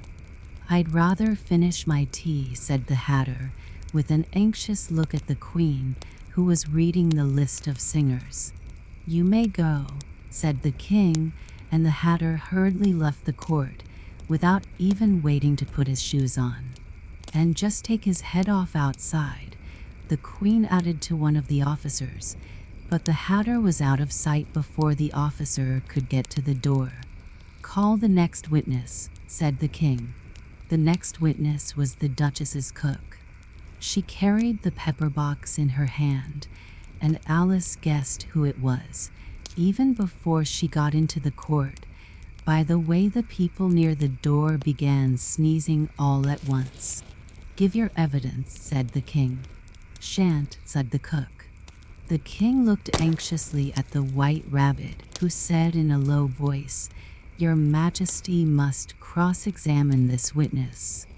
"Well, if I must, I must," the king said with a melancholy air, and after folding his arms and frowning at the cook till his eyes were nearly out of sight, he said in a deep voice, "What are tarts made of?" "Pepper mostly," said the cook. "Treacle," said a sleepy voice behind her. "Collar that dormouse," the queen shrieked out. "Behead that dormouse. Turn that dormouse out of court. Suppress him. Pinch him. Off with his whiskers." For some minutes the whole court was in confusion, getting the dormouse turned out, and by the time they had settled down again, the cook had disappeared. "Never mind," said the king with an air of great relief. "Call the next witness." And he added in an undertone to the queen, "Really, my dear, you must cross-examine the next witness. It quite makes my forehead ache." Alice watched the White Rabbit as he fumbled over the list, feeling very curious to see what the next witness would be like, for they haven't got much evidence yet, she said to herself. Imagine her surprise when the White Rabbit read out, at the top of his shrill little voice, the name Alice. Chapter 12. Alice's Evidence. "Here," cried Alice, quite forgetting in the flurry of the moment how large she had grown in the last few minutes, and she jumped up in such a hurry that she tipped over the jury box with the edge of her skirt, upsetting all the jurymen onto the heads of the crowd below, and there they lay sprawling about, reminding her very much of a globe of goldfish she had accidentally upset the week before. "Oh, I beg your pardon," she exclaimed in a tone of great dismay, and began picking them up again as quickly as she could, for the accident of the goldfish kept running in her head, and she had a vague sort of idea that they must be collected at once and put back into the jury box, or they would die. "The trial cannot proceed," said the king in a very grave voice, "until all the jurymen are back in their proper places. All," he repeated with great emphasis, looking hard at Alice as he said so. Alice looked at the jury box and saw that, in her haste, she had put the lizard and head downwards, and the poor little thing was waving its tail about in a melancholy way, being quite unable to move. She soon got it out again and put it right. "Not that it signifies much," she said to herself. "I should think it would be quite as much use in the trial one way up as the other." As soon as the jury had a little recovered from the shock of being upset, and their slates and pencils had been found and handed back to them, they set to work very diligently to write out a history of the accident, all except the lizard, who seemed too much overcome to do anything but sit with its mouth open, gazing up into the roof of the court. "What do you know about this business?" the king said to Alice. "Nothing," said Alice. "Nothing whatever," persisted the king. "Nothing whatever," said Alice. "That's very important," the king said, turning to the jury. They were just beginning to write this down on their slates, when the White Rabbit interrupted. "Unimportant, Your Majesty means, of course," he said in a very respectful tone, but frowning and making faces at him as he spoke. "Unimportant, of course, I meant," the king hastily said, and went on to himself in an undertone. Important, unimportant, unimportant, important, as if he were trying which word sounded best. Some of the jury wrote it down important and some unimportant. Alice could see this as she was near enough to look over their slates, but it doesn't matter a bit, she thought to herself. At this moment the king, who had been for some time busily writing in his notebook, cackled out, "Silence," and read out from his book, Roll 42. All persons more than a mile high to leave the court. Everybody looked at Alice.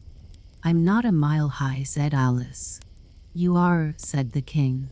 "Nearly 2 miles high," added the queen. "Well, I shan't go at any rate," said Alice.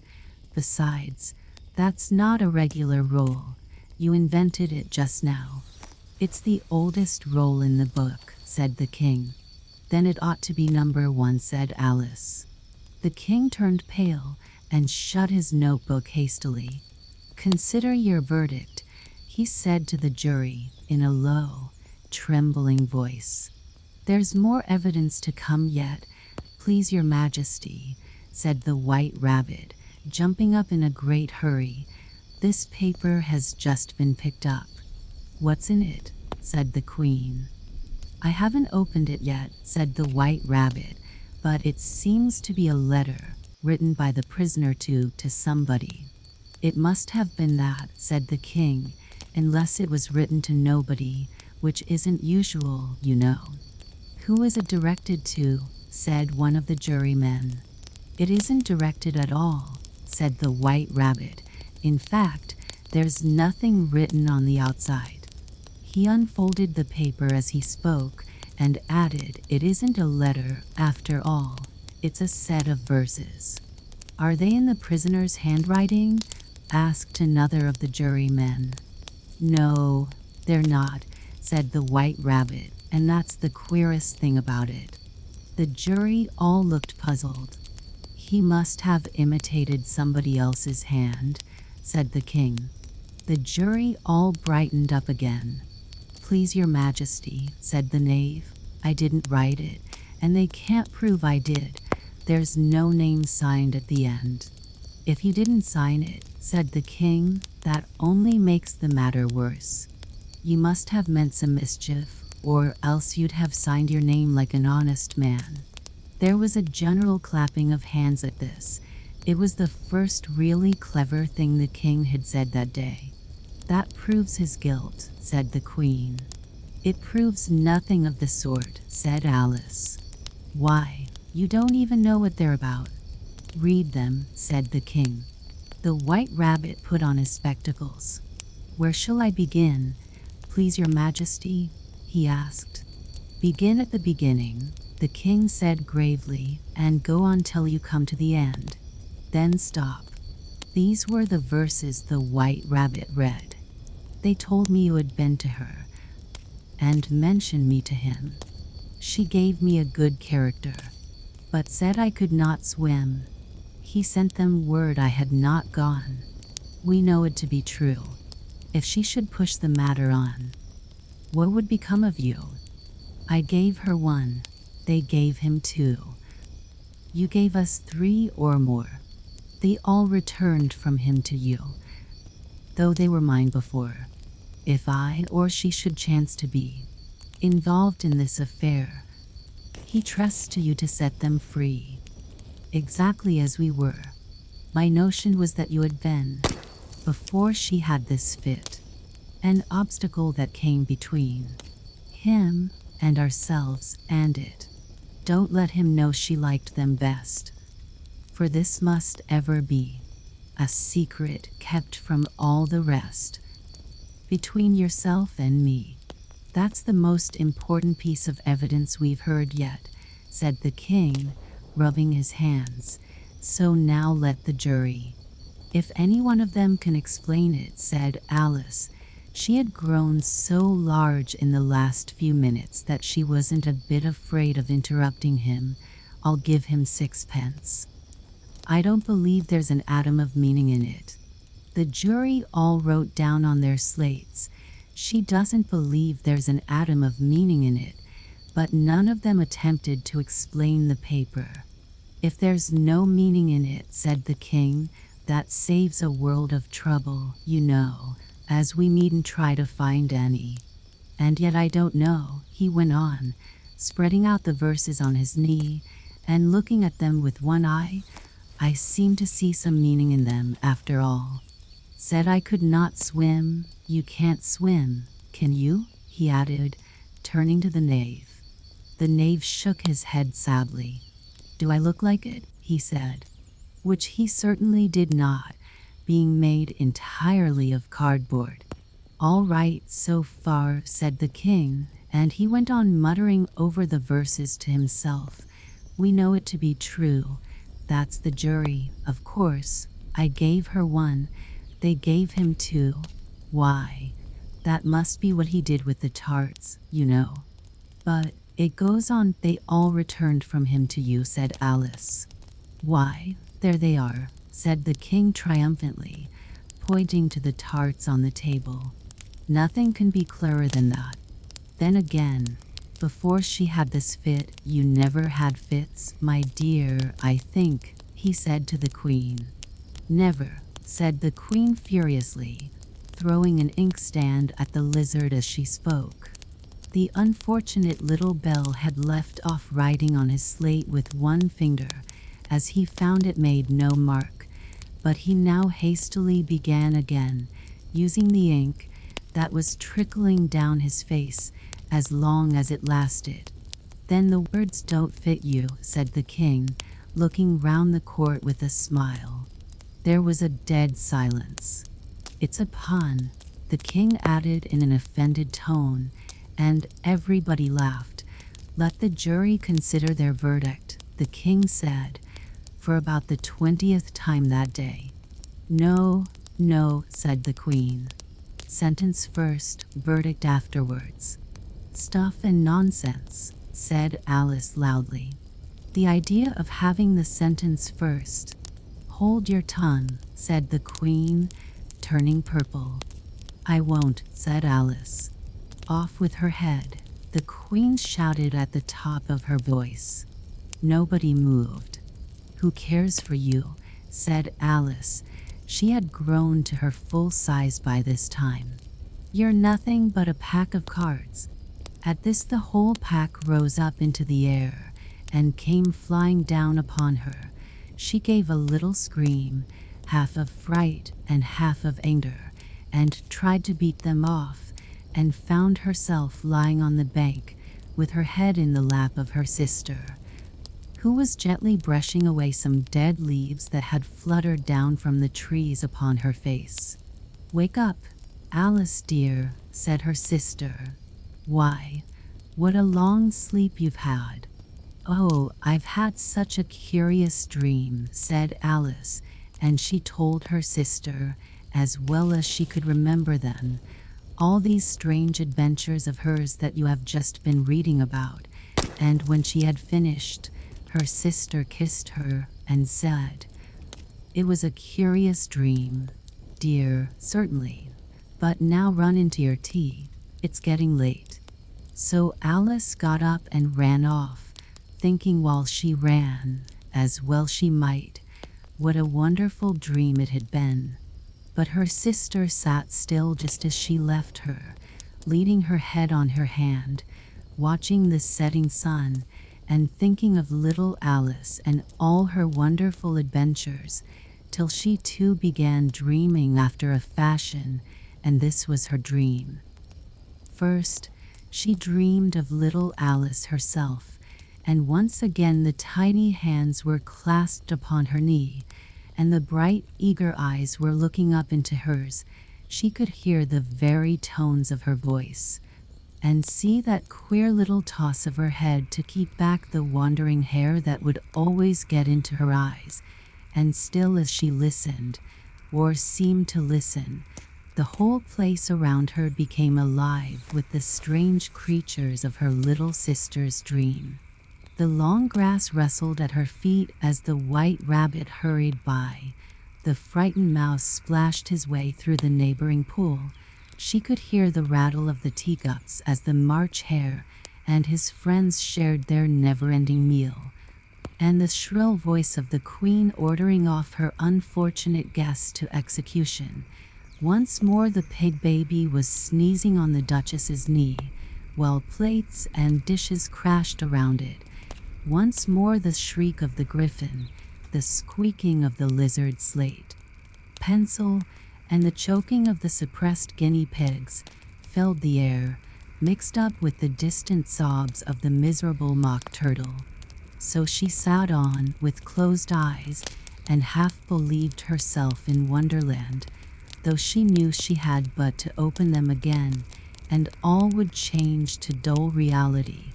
The grass would be only rustling in the wind, and the pool rippling to the waving of the reeds. The rattling teacups would change to tinkling sheep bells, and the Queen's shrill cries to the voice of the shepherd boy, and the sneeze of the baby, the shriek of the griffin, and all the other queer noises would change, she knew, to the confused clamor of the busy farmyard, while the lowing of the cattle in the distance would take the place of the mock turtle's heavy sobs.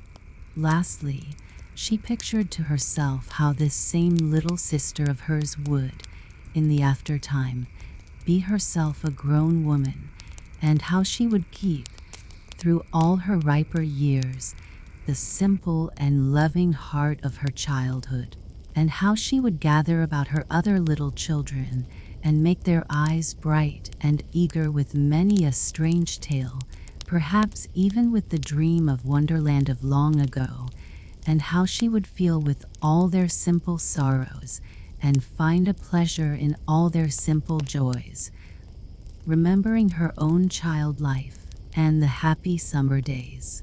The end.